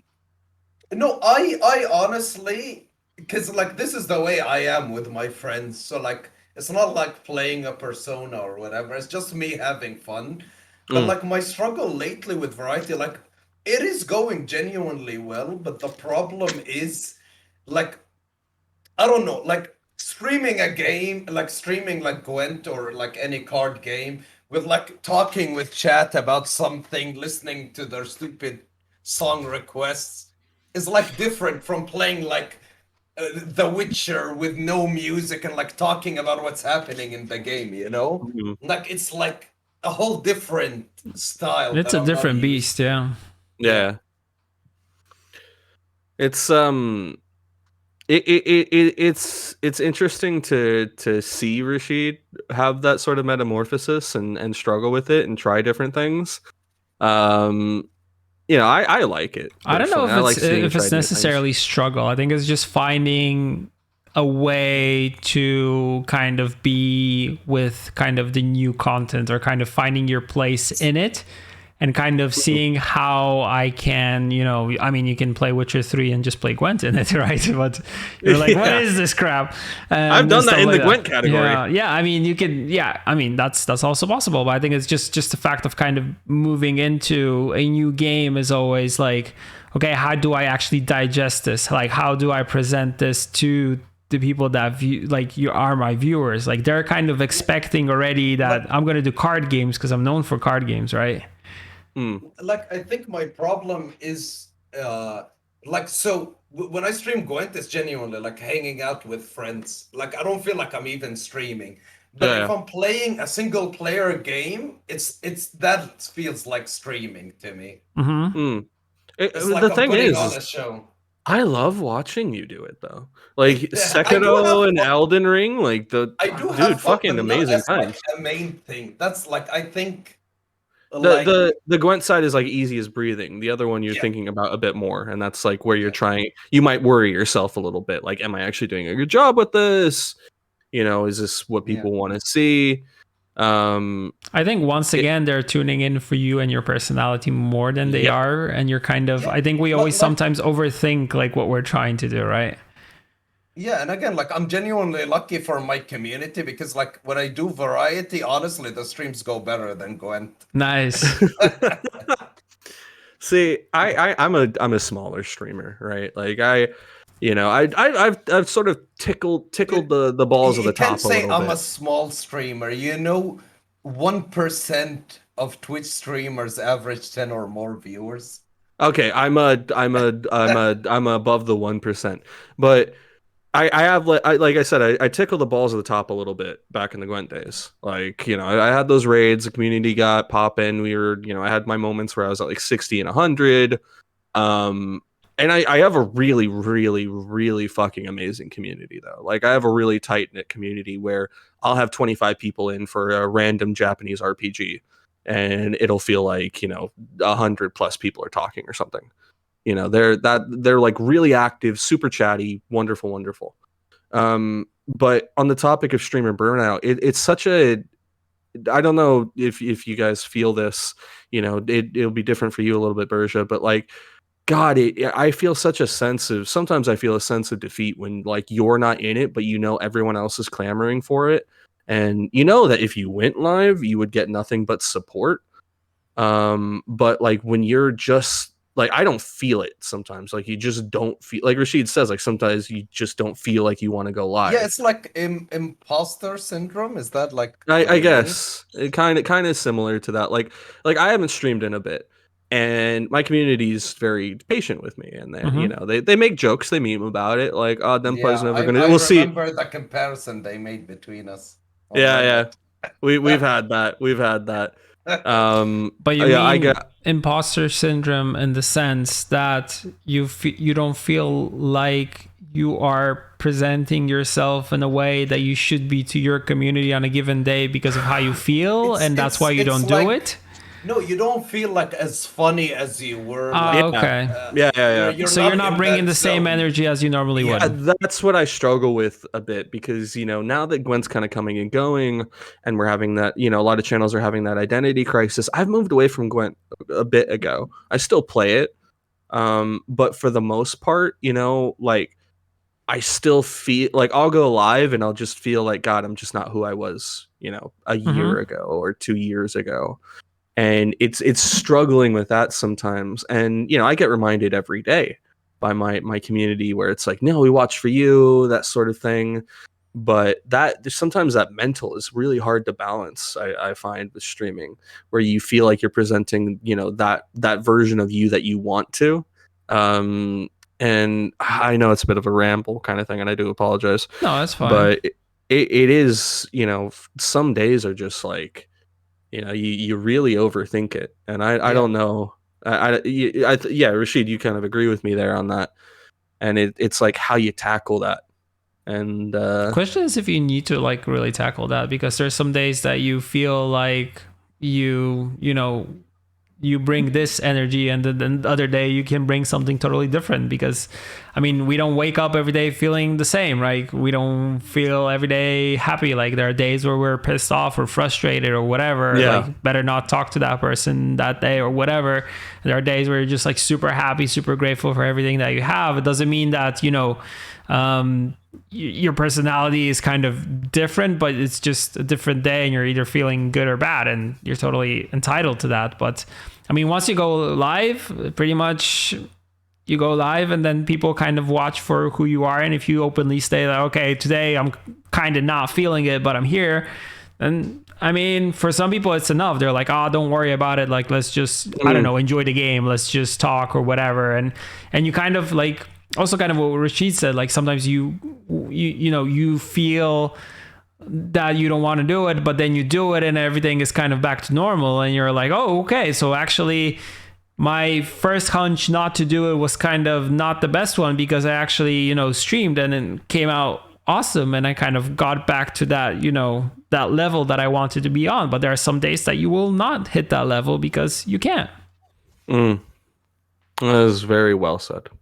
Yeah. Rasheed, do you have anything? What were you presenting your cigarettes? Why is so fire in chat? What? Yeah, no, I agree with what Flash is saying in chat, though. I feel like this isn't my normal job. Our brains are not programmed to be the same every day. Yeah. It's like, it's impossible to feel the same and to be in the same mood every single day. Yeah. And I'll have that though sometimes where for some reason I feel like I need to be programmed into that. I need to be that old version, and then it's like when you think about it though, really, like, what is the old version? You're just yourself. As you were saying, on any given day you're different, but you're you. And it's important to remember that. Streamer burnout wise, again, talking about it again, I don't know if I've ever been burnt out though. Like, I've been streaming. I thought you have. It's never like, it's always like, whenever I've taken a few days off of streaming, it's not because of streaming. It's like dealing with my own OCD. I don't feel ever like, because again, I like stream in a way that it's like hanging out with friends. Yeah.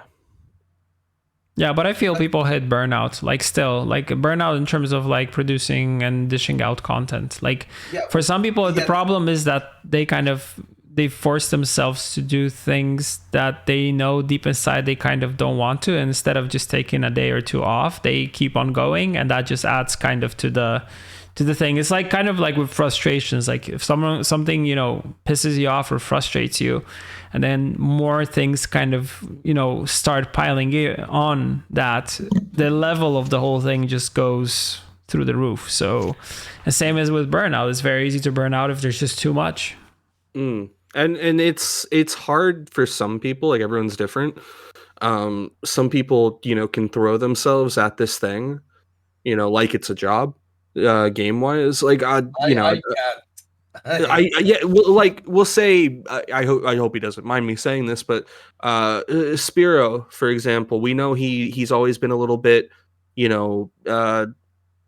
hasn't been the highest on the game in some respects. I think he's openly said to him it's a job. Yeah, and I think I admire people who can do that. Because I think like you like and me, Rasheed, you admire that people treat it like a job, and who can mentally play a game like that is what I'm trying to say. Dedication they have. Like if you because like me and Rasheed will play the game only because we enjoy it. Yeah. Like I talk about the old version of myself. I had 2 years solid of streaming where I think I took a few breaks, like maybe a week off here and there, but for the most part, it was 6 a.m. every day for as long as I possibly could. Somewhere, 8+ hour stream. I was the Moshcraft of that timing, and I would play the game like that, right? Mm-hmm. But I did that because I enjoyed Gwent. I liked the game enough to be able to do that. The community was awesome, but at the forefront, I was having fun with the game. Yeah. That slowed down when I stopped having fun with the game, and for someone like Spiro, for example, as I was saying, he's openly said, I don't have fun with the game because this, and this. But he says he does it because it's a job. It's like impressive to me how someone can play a video game like a job. I can't imagine. Like, honestly, like if you told me, oh, you have 2 options, stream Snap for 6 hours a day or work at McDonald's, I'll be like, okay, where's my uniform at? I don't know. I don't get how they can do it. But it depends. It depends on how you approach it, right? Because you can like it also same thing is like you can be doing a job for the sake of loving what you're doing, and I feel like, well, it's easy maybe for me to say because I have this job which I immensely enjoy and love, and it's awesome and stuff like that, but not everybody has that, but we have to pay the bills. So, I mean, you kind of move on to the kind of space where you want to switch and kind of change that. So you're once again enjoying yourself. And if you're enjoying something and then you stop enjoying it for quite some time, maybe you should think, A, is it time to maybe slow down? B, maybe it's time for a change. C, I don't know, like maybe this isn't what I fell in love with. And especially if you're talking about games and games that you're playing, like there are metas that you will not want to play because you're not having fun. Like you know, and everybody gets us. I won't play Marvel Snap on some locations because I hate those locations, and I'll just stop, right? Yeah, and it's totally fine, right? Like you're not supposed to be forcing yourself. And there were some Gwent metas that Squirtle wasn't doing quite well. I was like, I don't really want to play if Squirtle's not doing quite well. So, you know. I love how much you love Squirtle. I just wanted to say that. Like, I despise Squirtle. Of course. It's funny because, like, I despise Squirtle. I used to pride myself on having 0 games of Squirtle played. Yeah. And it's can I ask, why do you love Squirtle? Because I know a few people, like Ellis loves Squirtle. A few people I know love it. I'll ask Burza a simple question. Yeah. Burza, do you like playing white in MTG? I like Azorius. Yeah. I'll pretend to know what that means. Yeah. So basically, white in MTG is a lot like Squirtle. Yeah. It's what you play to feel like you're smart, dude. I love that comparison. No, but white is all about removal, life gain, and stuff like that. So I mean, and so is Squirtle for the longest time. Yeah, it kind of was. What I just fell in love with Squirtle because of the fact that it was one of the first factions that I learned to play properly. Let's say when we were still in beta days, and it was the first one that I just played. And I've always liked elves in Yorvet and Witcher 2, so it kind of felt like a natural kind of avenue to go to. But it was kind of, I also like the Spelletel decks and stuff like that with multiple scorches and kind of control, kind of fun police to some extent. It was okay. And white is kind of in Magic kind of fun police also. So removal and mass removal and stuff like that, which is fine. If it helps, the things that got me into Squirtle, the Squirtle can pop off with some big numbers. Aglis decks are my favorite. Yeah, or Aglis, that's a good example. That's my favorite, like, Squirtle archetype. Like, I'm not a big fan of the control one, but man, like Symbiosis, big number. Yeah, those are all they cool. go crazy. That's good. Totally agreed. I don't think I've ever been mad at Gwent as when Bountiful Harvest first came out with He hates Bountiful Harvest. It's amazing. And the card that spawns it, forgot the name. Nah, that wasn't that bad. I think when it got patched to be any elf. Yeah. And someone in chat, please post the video. It's there somewhere. He does it. It's the first day of patch. Yeah. Go ahead. Yeah. It's amazing. And it's the first card against me, and it's like a sorceress. She spawns a Bountiful Harvest into another sorceress, and I just went. Yeah, I remember those days. Yeah. But if you played at that time, that was kind of cool, like having multiple chains on cards. That is something that you kind of enjoy as a player, or cards that tutor other cards. That's kind of fun. I like it. It kind of, but also cards that generate other cards and multiply themselves is just like it's just sometimes it just goes too much, like you're generating too many points in one go. It's fun at the start, but at some point it just feels gets mad against it. Yeah. When I get that totally. Trail out kind of thing. But there were a lot of decks like that where I felt like you kind of like the old like Skellige decks that would pretty much wound you every time and kind of fire like multiple triggers on you, kind of just the second win Gedineth combo. God, I missed that. Lippy decks. God, I mean, there was a lot of that stuff, but you always get those. In any card game, you get weird metas or weird cards or weird combos that you just don't like playing against. But that's kind of the fun of it. Metas, yeah. Have you seen the new MTG expansion cards? I'm gonna go make a sandwich. You guys do that? The ones that have poison? You mean the new from the Phyrexia? Yeah, I saw some of the spoilers for. Have you seen Jace? I can't wait. I can't wait to play it. I had the same thing. Yeah, I can't wait to mill some people. Yeah, he's gonna be. I'm interested if he's actually, because I think he's a 4-drop. I'm actually interested if he's gonna become like a staple in modern mill or not. So he can be played for 4 mana and 5 loyalty. Are you still talking about mana, this? 2 health. Yeah. And 3 loyalty. So okay. You can play him earlier. So I hope he becomes like a staple in modern mill then. Because sounds interesting, but yeah, actually, he looks very solid. What I also was very interested in was the new Elish Norn. It looks pretty good, and although I hate playing against that card, so yeah. Yeah. Oh, you're back.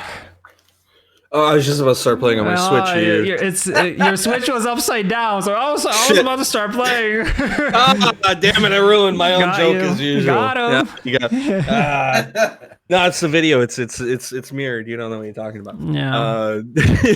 You know, when card games and Magic are kind of the things we always go back to with Rasheed. I'll tell you what. Yeah. I'll tell you what, because you sons of bitches, like you talk about it so passionately. You know, I will, Rasheed, if you'll have me, and Burza, if you'll listen to me, I will look into trying to learn what Magic is about. I'm actually working on a video because a lot of chat have been asking me about it because I've been playing it a lot like the past few months on how to get into it and how to like get over, because like they luckily changed it in a way that you won't have to spend money in arena after a certain point, but there's like this entry barrier you gotta get through. Yeah. Well, I will try my best to learn it then, because I've been interested for a while anyway. The way you guys talk about it, I mean, I play MMOs, so I ain't trying to break my bank any more than I already am. Final Fantasy gets most of my money already, so let's not. Oh god, you play Final Fantasy? Yeah. I have 1,000+ hours in that, and I'm Fun fact: I never played a Final Fantasy game. Me either. Never. You guys, okay, I'll learn Magic, and then I'll also gift you guys a Final Fantasy each based on your preference. Oh. That I know about you. Dude, you'll get a story bankrupt soon. I know you. You're gonna gift it bundled up with like furry feet or another terrible game I don't want in my collection. I genuinely on Christmas went through and I gifted furry feet on Steam to a bunch of people, and my crowning achievement is a screenshot. I don't even want to know what that is. It's a Steam screenshot that says Lionheart now owns furry feet. Like he sent me, what was the game, Denpai? I don't anime feet, I think. Oh yeah, and there's something else. Like I didn't notice anime feet. I noticed the other game, and I was like, oh, so nice of Denpai to actually gift me a game from my wish list. And I accepted it, and I see anime feet is now in my collection. It all comes with a price. Everything, everybody's got a price. I gifted Zubi Alien Isolation. I Alien Isolation, great game. Awakening. That was it. Tia's Awakening is what I got. Zubi, and he was like, why, Denpai, why? Yeah, so yeah, I'll gift you an actual story-based Final Fantasy Burza, and for Rasheed, I'll send you that video that the Italians watched of Tifa from Final Fantasy VII. There you go. Well, we were talking a little bit about burnout and stuff like that. Yeah, we moved to Magic, of course. Yeah, of course. Do you have any questions? What questions do you have more on the streaming size, Burza? Me questions? Yeah. How do you choose what you want to stream on a given day? Like, how did you, like, for Gwent, it was natural. Like, you saw the game and you kind of fell into it. And I feel like Rasheed is very, like, MTG, now going to variety. What about you, Denpai? Kind of, are you just anime games all over, or just Final Fantasy? A lot or of it MOBAs? is my personality, I'd say. Yeah, like I feel like for Rasheed, a lot of his is like the community-driven stuff. Like he'll just get people out of the woodwork saying like, "Oh, play Sekiro and play these Elden Ring stuff. You know, play the From Software games." It's not my choice. Like people, if they want me to play a game, they'll just spam. Where is Detroit Become Human? Mods. Where's the every stream? So I give in and I stream it. That's cool. Yeah, I mean that's good because like you know what people want to watch.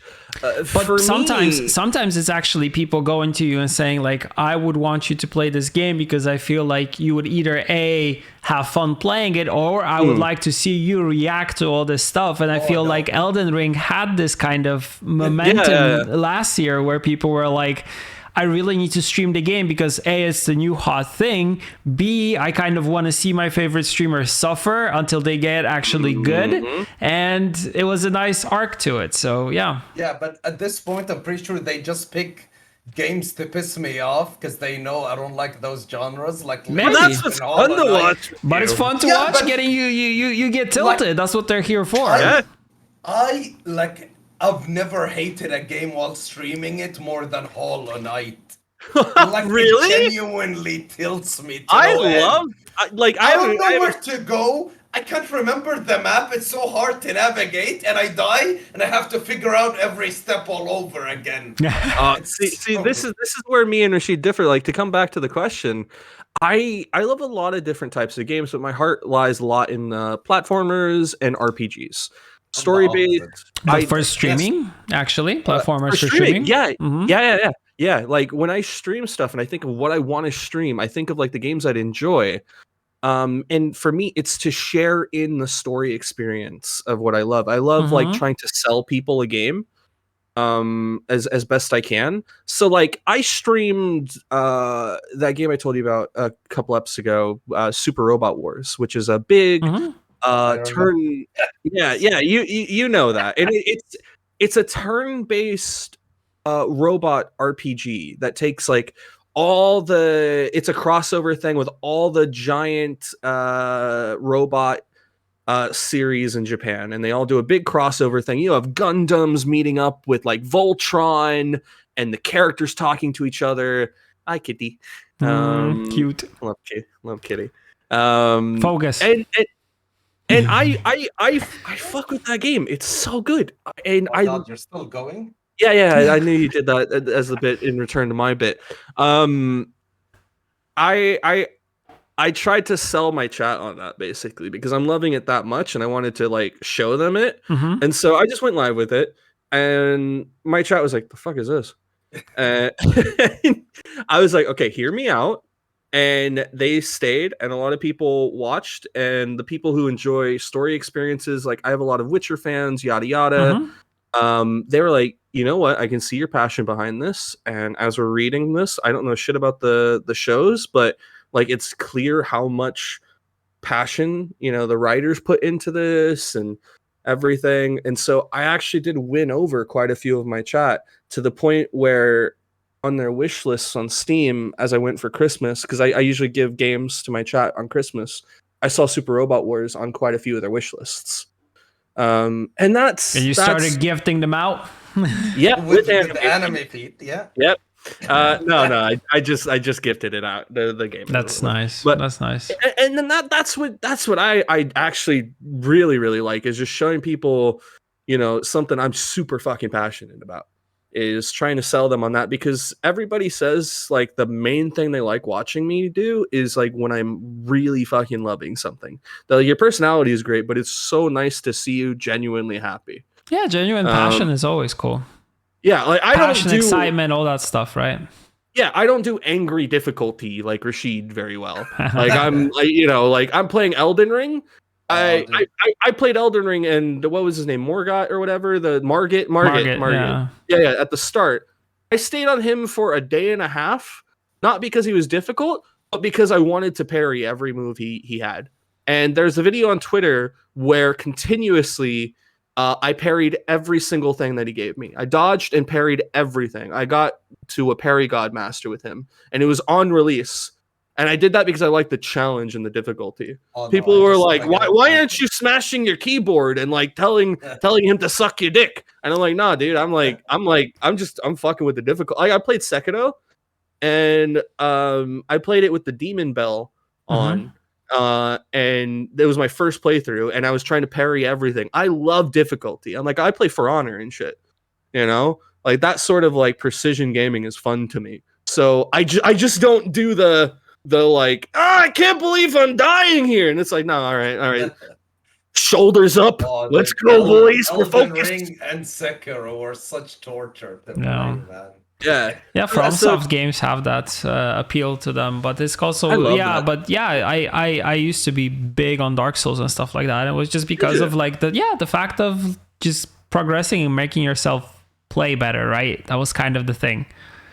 And the issue with me was when I would stream it, I'd go into the game blind, so I'd ask chat what to do, and they'd always send me in the wrong way. Yeah, of course they did. To fight a boss I'm under-leveled for. Of course. That's classic. That's classic when it comes to FromSoft or their games. And someone, if someone from chat is actually telling you where to go, that means you're pretty much screwed. Unless they're wholesome, unless they're super wholesome, and they're like, that's how I had the demon bell with Sekiro. My buddy Jabba, he played through the whole game and he like got all sorts of platinum trophies. He knows everything about it. So this motherfucker guides me literally there, and he's like, "Here, you want to ring this bell?" And I'm like, "Oh, what's this?" And he's like, "Just ring it." I'm like, "Okay." Like, congratulations! Now everything's like 10 times more difficult. Yeah. And he's like, "I'm like, what?" Oh, that happened to me too. And they do that? Yeah. But instead of like just undoing it, I was like, yeah, fuck it, let's go for it. And I did the whole game like that, and it was a lot of fun to challenge myself. And that's the thing is like, yeah, I pick my games based on like just what I want to do and what I'm passionate about. Okay. Like I played Final Fantasy on stream, and I showed people like, hey, look, I put 1,000 hours into this game. Here's a bit about the story. And people are like, you know what? That's really cool, Denpai.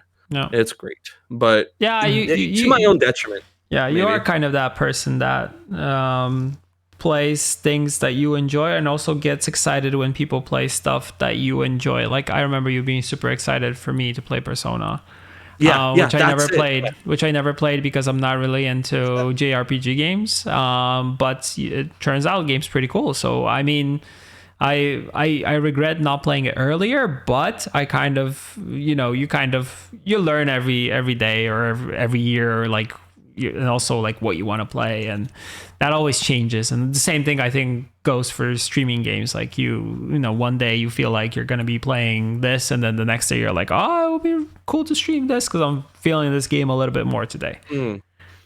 That's the best part, is just that feeling, what you want to do. And I did say earlier, like, to my detriment though, because like we're talking about growth and being this person. Like I gave up on growth a long time ago.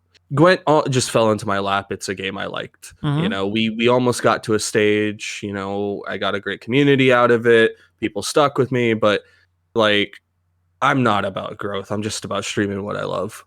And so you're not streaming for the sake of growth. I mean, if we're of course understanding correctly, for the sake of growing your exposure and your viewership and stuff like that, but you're streaming things that you personally enjoy. But it's also, I feel like you also, streaming is kind of the thing that you do. It is your job per se, right? Or is it? It is, okay. Yeah. And that's where so I'm blessed enough in my life to be the trophy husband of my wife. Yeah. She's the of someone else. And of someone else. You gotta say his name or he's gonna get mad, dude. Lethal Damage, who's my sugar daddy, as it were, and the most lovely human being on this planet. That's I have a few viewers who have kept me afloat through donations and stuff like that, which has always surprised me, is the kindness from people. But what was I saying? You motherfucker, you caught me out there. You were talking about the fact that you don't stream for growth, but you stream for the fact of streaming the games that you actually enjoy. And job wise, we were talking about it, is my wife's the breadwinner in my household. And I'm gonna be a dad one day, so I'm gonna be a stay-at-home dad. We've kind of already gone through that narrative, and I don't mind that at all, because something that doesn't happen very often, but I feel like it's happening more and more often, that actually honestly, dudes want to stay. Be a dream for me. I love taking care of the house anyway. Like I cook all our meals. I enjoy being in the kitchen. I could spend hours in my kitchen. and I cook all the meals. And the highest compliment she gives me sometimes is like, "Oh, you cooked this meal better than my mom did," and I ate that every day growing up. Yeah, and that's awesome to me. Yeah, I can tell you can cook Denpai.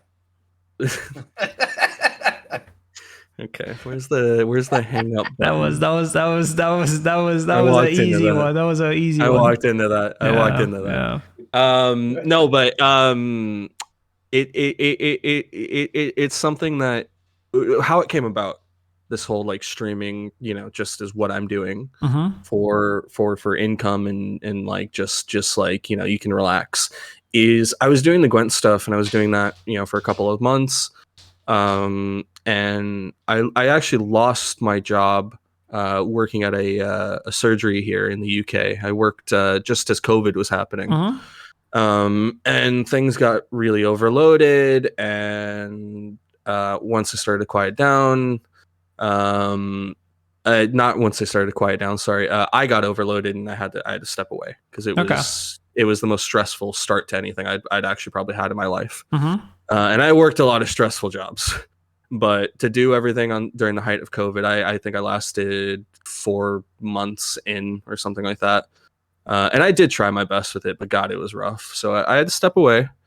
Which is probably the smart thing to do, not to kind of, push yourself in order just to, I'll stay here. I'll be miserable, but I'll stay, right? I didn't want to be, I make it a point to never be miserable in anything I do. So regardless of situation or anything like that, like I'll step away and I'll do temp jobs. I'll do whatever I need to do. I don't mind. But I'll never make myself unhappy. That's always been my golden rule, is to never do something that it took me a long time to learn that. It's looking out for yourself is the number one priority. But I was streaming, as after that finished, I just kept streaming, and I was doing that while I was working anyway. But I started streaming pretty much full time, and I was eating breakfast with my wife, and she says to me one day, she just goes, "You're really shining." And I'm like, "What do you mean?" She's like, you're so happy, and I can see you just like happy, like, I haven't seen you in a minute, because she's seen me stressed after these long days of work and stuff. And she's like, "You really love this, don't you?" And I'm like, "Yeah, it's just the coolest thing in the world to do." And she's like, "Listen, I make more than enough for us to survive. Just go do it. If that's what makes you happy, do it." And I'm like, "Wait, really?" Because like I cook, I do everything at home, what I can. I like to provide, so I don't mind working on top of that. But she says, "Go ahead." And I'm like, your wife sounds amazing, dude. If you ever, like, hopefully not, but get divorced, give her my fax number, please. Fax number. Okay, fax. Someone actually uses a fax in 2023. I do. That's how I communicate with Show us the fax machine. Show us the fax machine, Rasheed. No, it's hidden in his office. You cannot. It's in the other way. It's in the corner in the other room. Okay. Okay. Yeah, no, I'm lucky to have what I have in my life, and yeah, so it is my job, and that's another reason that like the burnout and the sort of like trying to be this, trying to be that is something I was trying to talk about earlier, is just that like when you're not feeling yourself, but it's also your job, is a really fucking hard thing to juggle. Yeah. Yeah, that's true. And that's why I'm envious. I was saying I was envious of people who can love games despite, not loving it, or play games as a job, despite not loving the game. It's just hard. I can't. It genuinely sounds terrible to me, man. I also feel like, if you're doing it and you treat it like a job, but you're not very passionate about it, like sooner or later it will kind of, like, people will see it. Like, it will kind of go out and then people will be like, That's why I'm not trying to, is this person like genuine 100%? Is this person actually having fun? Is he actually having fun himself? Like, am I enjoying this because he's not really enjoying, or she's not really enjoying it? So why should I be doing that? It's like, you kind of have that. You kind of start feeling maybe this is not okay for that person and also for me, right? You don't want to ever display that. That's why it's easier for me to not stream until I find whatever the hell I'm trying to find. When I find that energy, I find that wind, you know, because I don't want to fucking put myself. I don't think any of us want to put ourselves at the forefront when we're not having fun. I think it's just. I genuinely remember, like, for a while there, I was watching Spyro, and I'm like, any day now, dude, he's gonna have a breakdown. Any day now, it's coming. That was the bet for a while. Yeah, I remember people always mentioning it because he always looked miserable playing. Like people would always say that, and it's kind of like I think there's a bit more layer to it. Yeah. Because there's like looking like you're not enjoying it, but then there's also like, you know, it. Yeah, because he was just playing, wasn't he? He got angry at some points, but from what I saw, he put his big boy pants and he kept going, kind of thing. Yeah, and that's what I admire, is being able to do that. I also gotta say that I, like, you could see something wasn't you know, working for him in that sense, but it was good to actually see, like, you know, you just kind of soldier on and kind of, you know, move on and you know, wake up the next day and rinse and repeat. But I also feel like, you know, you get to a point where this kind of stops working. At, you know, you get to a certain point where it's, you kind of, like I was talking earlier, like the layers kind of are on top of one another, and it's kind of, just, you're just waiting for that boom, right? Like, just like Rasheed was saying, like I was just waiting for the, you know, for the snap, pretty much. You ever have that, like, you ever have that as a streamer where, like, you wish to God you could love some, like, I feel like you, Rasheed, this is probably you with Snap, like you make the joke about it, like you wish you could, right? Like people are telling you, but you can't. I'll tell you something. So before Artifact 2.0 came out, so back when I was still streaming Artifact, I remember Runeterra came out, and like all the Artifact streamers that were still around, well, most of them quit to Runeterra. And I saw like Grappler, for example. Grappler went from like averaging 20 viewers in Artifact to like 2K now. Damn. Like the problem is I'm too picky with what I want to play, and now I see Snap, and like my brain is like, come on, dude, you gotta play it. But I tried streaming it once, and I genuinely wasn't having fun. Like, it's, to me, it feels like a toilet card game. Like, it's just something to play when you're on the toilet, dude. Why don't you stream it from the toilet? Yeah, because I can't sit on the toilet for 6 hours. That's how you... Did you see that article about the dude who was on the toilet for too long? He shit out his intestines? No! It's a thing! I swear, this happened!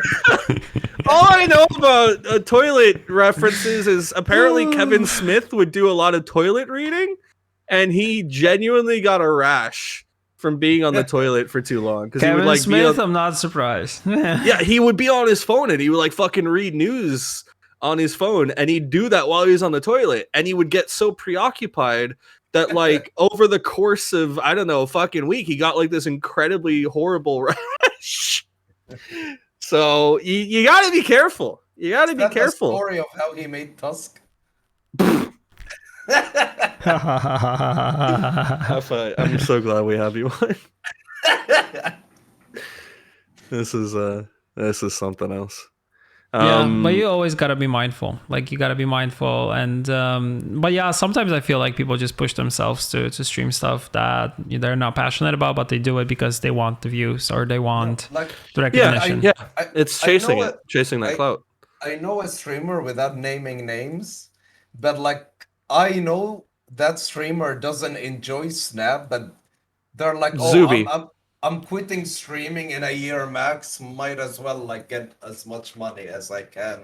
And I understand that, but it's not for me. Like, to me, genuinely, like, still to this day, even though streaming is how I pay like my bills, I'm lucky that I can do whatever I feel like doing and have fun. You know, like, I don't have to force myself to follow trends or whatever. Yeah, that's really cool.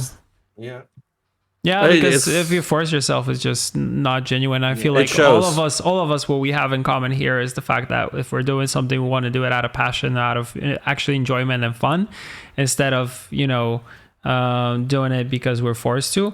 And maybe we are kind of privileged in some sense because we get to do this choice. But I feel like kind of, you know, with us being on Twitch and monetizing this to some extent, like it's another source of income, mainly for you guys, less for me because I don't stream that often, and I don't treat it as a source of income. My source of income is working at CDPR. More? Would I like to? I would, but I would also want to have more hours in a day. Let's put this question. Here's a question for you, Burza. Is you take away the CDPR element, put you back, you know, in your Cat did something bad. Kitty. Put you back when you're in your teenage years, I guess we'll even say, you know, take CDPR out. Do you think you would have streamed? Like, do you think you would have like started streaming in this day and age? Like, would you have jumped into that? I don't know, because kind of, you know, CDPR introduced me to streaming. I did not even think about Twitch or anything like that. I used to play just single player games, and when I played, you know, card games, I would play them in physical form, like Magic always physical. So it was very difficult to kind of think about streaming that in any sense. But now, if I had the possibility, and maybe, you know, if I was in my teenage years when I was younger and streaming was actually a thing, then probably I would see myself like going in that avenue sooner or later. Because I've always liked doing stuff, you know, like hosting stuff, and, you know, talking with people and engaging with communities and playing games, but also having like a camera in your face. It's totally fine. So it's something that I don't have, you know, anything against. It's a cool thing now, I think. Yeah. To see as like something people are interested in. Like, I don't know how people feel about it, but, you know, like you see kids asking for, you know, streaming rigs, like PCs to stream. And, you know, maybe the more cynical of us would sort of turn our nose up to that, like, you know, oh, you're so young, you should be doing some other stuff. But I don't know. I think it's kind of interesting to see people take an interest in streaming as like a creative avenue for something to make friends with, and to, you know, show what they love, you know, especially like I would have loved to have done that when I was younger. Probably would have been cringe as fuck, but, you know, it would have been fun. If I have one advice for any person who wants to start streaming, is don't like have expectations. Yeah. Because like, for example, like a lot of my real life friends stream, and they always are like, oh dude, this is gonna become my job, whatever. And like after a month, like they're don't see much growth. And they're like, yeah, it's not working out. Yeah. It's consistency. It's a lot of consistency. Yeah. And a lot of not getting any notice and not getting any views and staying at the bottom. For me, it was easier because I started from like a company standpoint, and then I built my own channel based off of that. And I had in the let's say like peak years of Gwent, I had a lot, like really, really big viewership with like also in chat, like people who were other bigger streamers wouldn't, you know, you get noticed, you get, you know, rated, or now it's rated, but then it used to be like hosting and stuff like that. You kind of, you know, you get to build your channel based off of that. For me, it was easier, but normally when you start streaming, you start from the very, very bottom, and you get like 1 view, 2, 3. When you get up to 10, you're like, oh my God, this is actually, you know, working. Yeah. But from going from 0 to any number is very, very, takes a lot of time, and it's a very long journey for everybody. And you as a person change a lot too, because I had my VOD of my first stream ever on my PC, and I watched it a few months ago, and it was painful to watch. Yeah, I mentioned the same thing. Like I watched the first developer stream that we did, and it was painful to watch. It's the same thing with me, you know. I watched my first couple of streams. And it's funny because people like, oh, I remember when you first started, I actually preferred you because you weren't, you know, a fucking cursing meme lord. Yeah. Now you think you know it all. Yeah, you thought you knew me. Now you know. But it's interesting to see how you sort of change and improve from those days as it get were. Comfortable also. Yeah, get comfortable with it. Yeah. I mean, I get people who are still, you know, I tell them I'm a streamer, and, you know, if they're, you know, in their 20s or something, like my friends or new people I meet, they're like, you know, you do those pool streams, right? God, you just reminded me of something. But anyways, go on. Well, that's kind of the first kind of thing that people ask now is like, oh my god, I still have this. I need to use it. I never used it. What did you get that? I was for a hot tub stream I was gonna do. Jesus. So, like my dad knows I stream, but like he doesn't know much about streaming. So one time he was staying over and he was asking me to show him like what site I stream on, and it was during the height of the hot tub stream. So I opened Twitch's homepage, and that's all that's on it. It's just not the best representation for your daily job. This is what I kind of do, but different. Yeah, I mean, this funniest thing talking about like, so like you play video games in the pool. Stream. How does that work? It's been such an interesting experience. My dad actually visits my stream from time to time, and it's just been fucking hilarious because the things I do on stream are not necessarily things that, you know, Mr. Montoya's baby boy, he might have thought. But you know, parents throw you in and out pretty much, right? Yeah. So he's always laughing, but it like as a contextual joke, it's always funny to say, "My dad's in the street." What the fuck kind of thing. But he's there, he's rolling with it, like, that's my boy. If my dad saw my streams, he wouldn't be happy because he's like uptight Muslim and religious, dude. So he's like no cursing. Yeah. There's for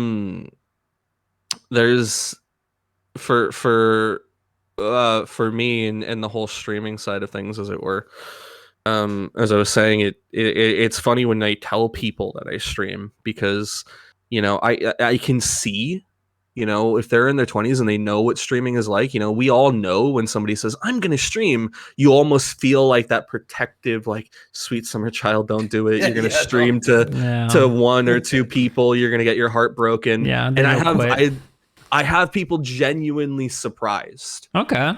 Like my wife will tell people, you know, like, oh, he's streaming, and she'll send my link.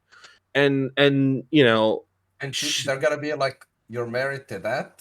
Well, yeah, usually. No, but they love me, you know, over here, thankfully. They're like, they hit the donate and the subscribe instantly. I've had a few people donate from that she's linked from her work side, or that have been nice. But most of them, like, she'll say, because they're telling her this, and I guess they don't expect her to relay it, but they will say like, oh, I was really surprised. He had, you know, 30 plus people. Most people I know who say they stream, you know, they're streaming to 2 people or something. No. So it is like, I have a lot of, you know, obviously I've had 2 and 5 people streams, but it is always that like interesting reaction to know that most people, I feel, when you say you're a streamer, they're like, oh, he's probably a small streamer. It's like a hobby. No, they sometimes kind of, you know, they treat it in a way like, oh, is this really a thing? Can you actually make a living? Because we're kind of, you know, streaming is kind of always seen as maybe, like you said, more of a hobby than like a livelihood. So they don't ever think like, oh, that person is making big money. And then they, you know, you go on Twitch and you see, you know, people streaming for thousands of people. You're like, thousands of people are actually watching another person play a game and talk about it. Is this really a thing? And they're like, yeah, it is. So it's going to change, of course, like, you know, once the generations kind of move, and the people who are 20 something now, for them streaming will be something normal. And, you know, it also will be an industry that is just filled to the brim with people, and it'll be even harder to find a spot, but some people will still rise as, you know, the next big thing. So kudos to them. It's always an interesting thing to bring it up. I love it to talk about. In Saudi, I don't. I just tell them I work online. That's the safest option. I live in a really like modest sort of old person area. You know, I'm in farmland. Most of the people I interact with are above 60. So I'm they dog would not walking. understand. Yeah, I'm dog walking in there, like, so what do you do? And like, I swear to God, like, no matter how many times I have it, I freeze up because it's like, do I be like honest with this person, or I'm an accountant or something? But I do tell them, and because I in the end, I find it interesting to tell people who have no fucking basis on it, to see what they would think. And it surprises me sometimes because I've had some older people around these parts that I would think have no fucking idea. And they knew. Yeah, they're like, oh, my grandkids, and like, oh, that's super cool, and they would tell me their experiences with gaming and all that stuff, and sometimes it can become a fun talk, Yeah. Like it surprises me sometimes. I had a guy, he must have been like a very, very older gentleman, maybe 70s, 80s. This guy was old, and he was walking his dog, and I told him when I did, and he told me that he used to just live. Watch Pokemon? No. He used to live playing games, not streaming it, but like he would play everything and get his hands on. From the old English computing days with the ZX Spectrum and all the computer shops and getting the CDs and stuff, and it was just cool to hear. Because you would never get that information, if you didn't fucking stream for some reason. You mentioned that. It's cool. It's cool. You never know, kind of thing. And there's also two kind of gamer types, because there are people who love to play games and they kind of say that, I won't watch a game that is being streamed. Like for example, I would not watch a game that I want to play if it has like a story, if it's like a story-driven game. If it's something a you want narrative to play. game. So I don't want spoilers. So I would probably not tune into that. But if it's like a multiplayer game, which I'm trying to get better at, if it's a card game, then I will watch it for sure, because like that's totally different, right? Yeah.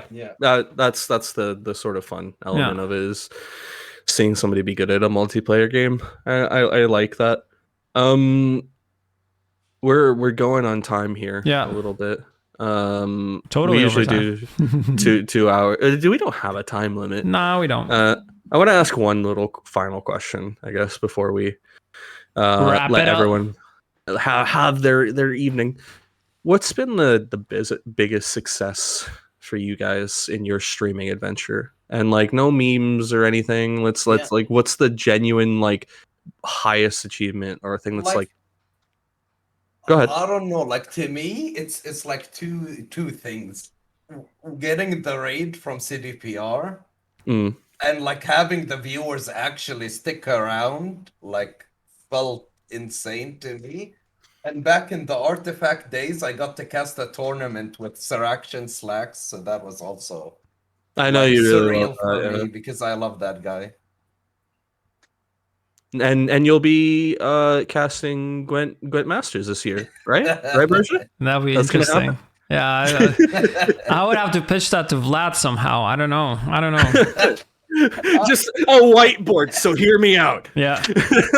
So, Vlad, Rasheed, he's actually cool. Like, you can trust me on this one. And then it's like, hey guys, if we muzzle him, then I don't know if I can like control myself. So I would totally watch that.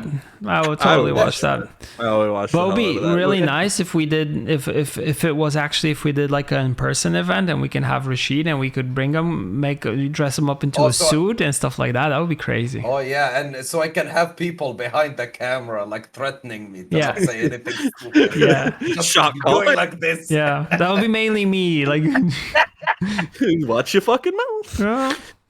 What about you, Burza? What's been your like the highest crowning moment that's like surprise, made you happy, something just like shocked you? I think it's the simple thing of actually becoming a Twitch partner very quickly, thanks to the fact of having kind of the CDPR backing and actually the community like coming around my channel, which I was very grateful for. I'm still grateful for like the Gwent community and the friendships and the people I met throughout the years. I feel like it's the biggest thing.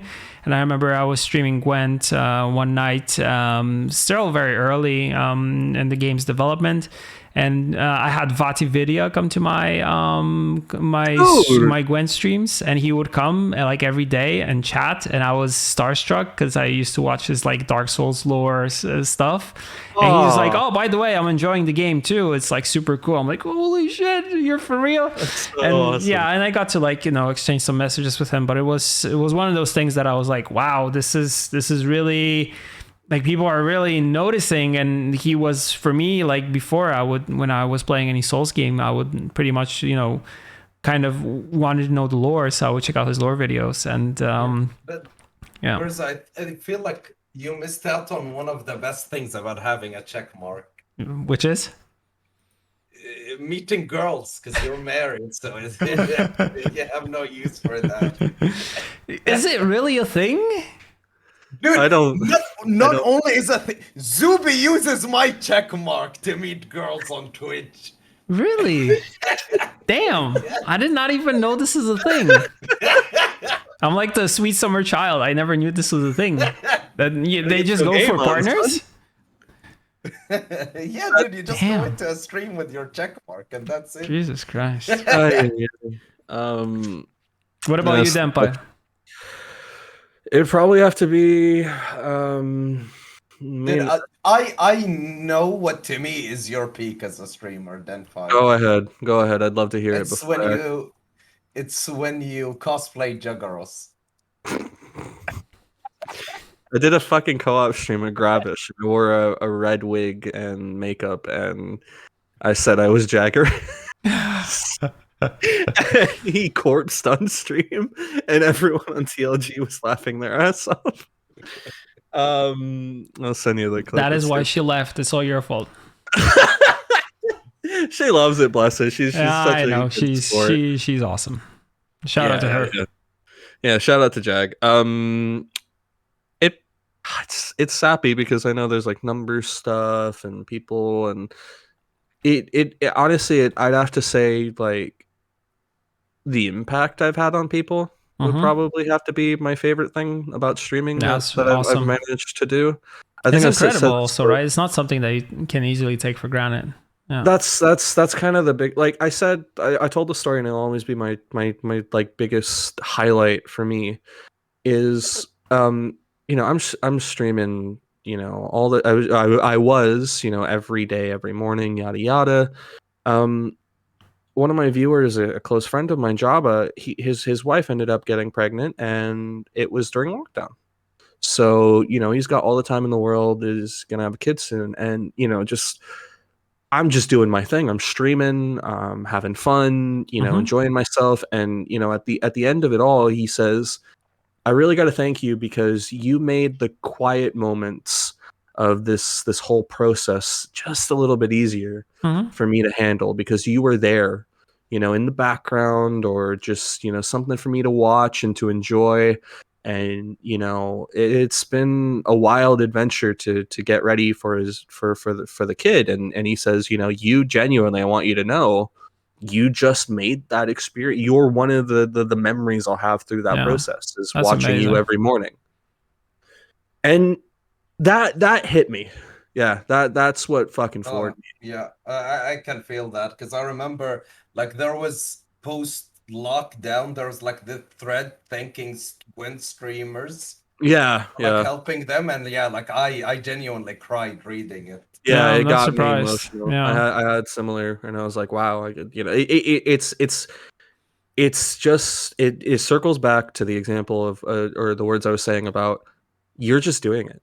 There's the people who don't think about the impact, right? Yeah. You're just going through the motions, and it's not until somebody randomly posts, "Hey, I've lurked in your stream for." I've had people say, "I've lurked in your stream for like a year." I know I don't say anything, but you've helped me. Yeah, and that's the best thing that I could take away from this. No matter where I go with it in the future, what happens with it, or anything like that, I think that should be the reason anybody streams, is just to make that impact and have that connection. So, okay. What's everyone's low point of streaming? We gotta get out of here. Hush up. Yeah, we can talk about our lowest point too. doing a co-op with you and getting the VOD deleted. Anyway. Which one? There were a lot. Shut up.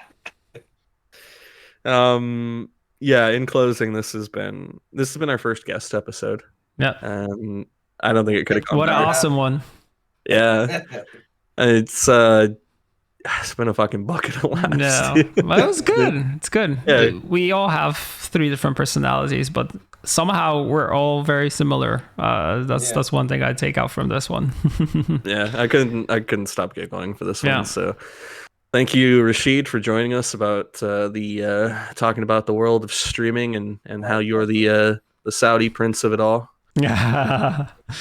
Thank you, brother. Saudi prince. My pleasure. Well said. Anytime you guys want me on, I'm happy. This will be the last one, don't worry. But he just cut it out quickly. No, I'd love to have you back. But if you guys, as you're listening to this, you can catch us over on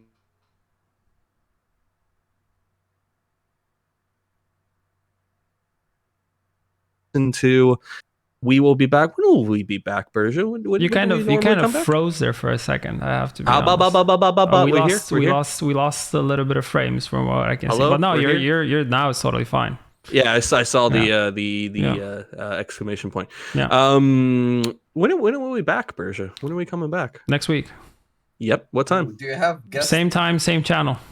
There we go. That's it. We'll see. It depends what the topic is, and depends. Maybe what we'll have a guest. Doing. Maybe we'll have a guest. Yeah. Maybe we won't. No, you never know, but it's all a balancing act on that front. Yep.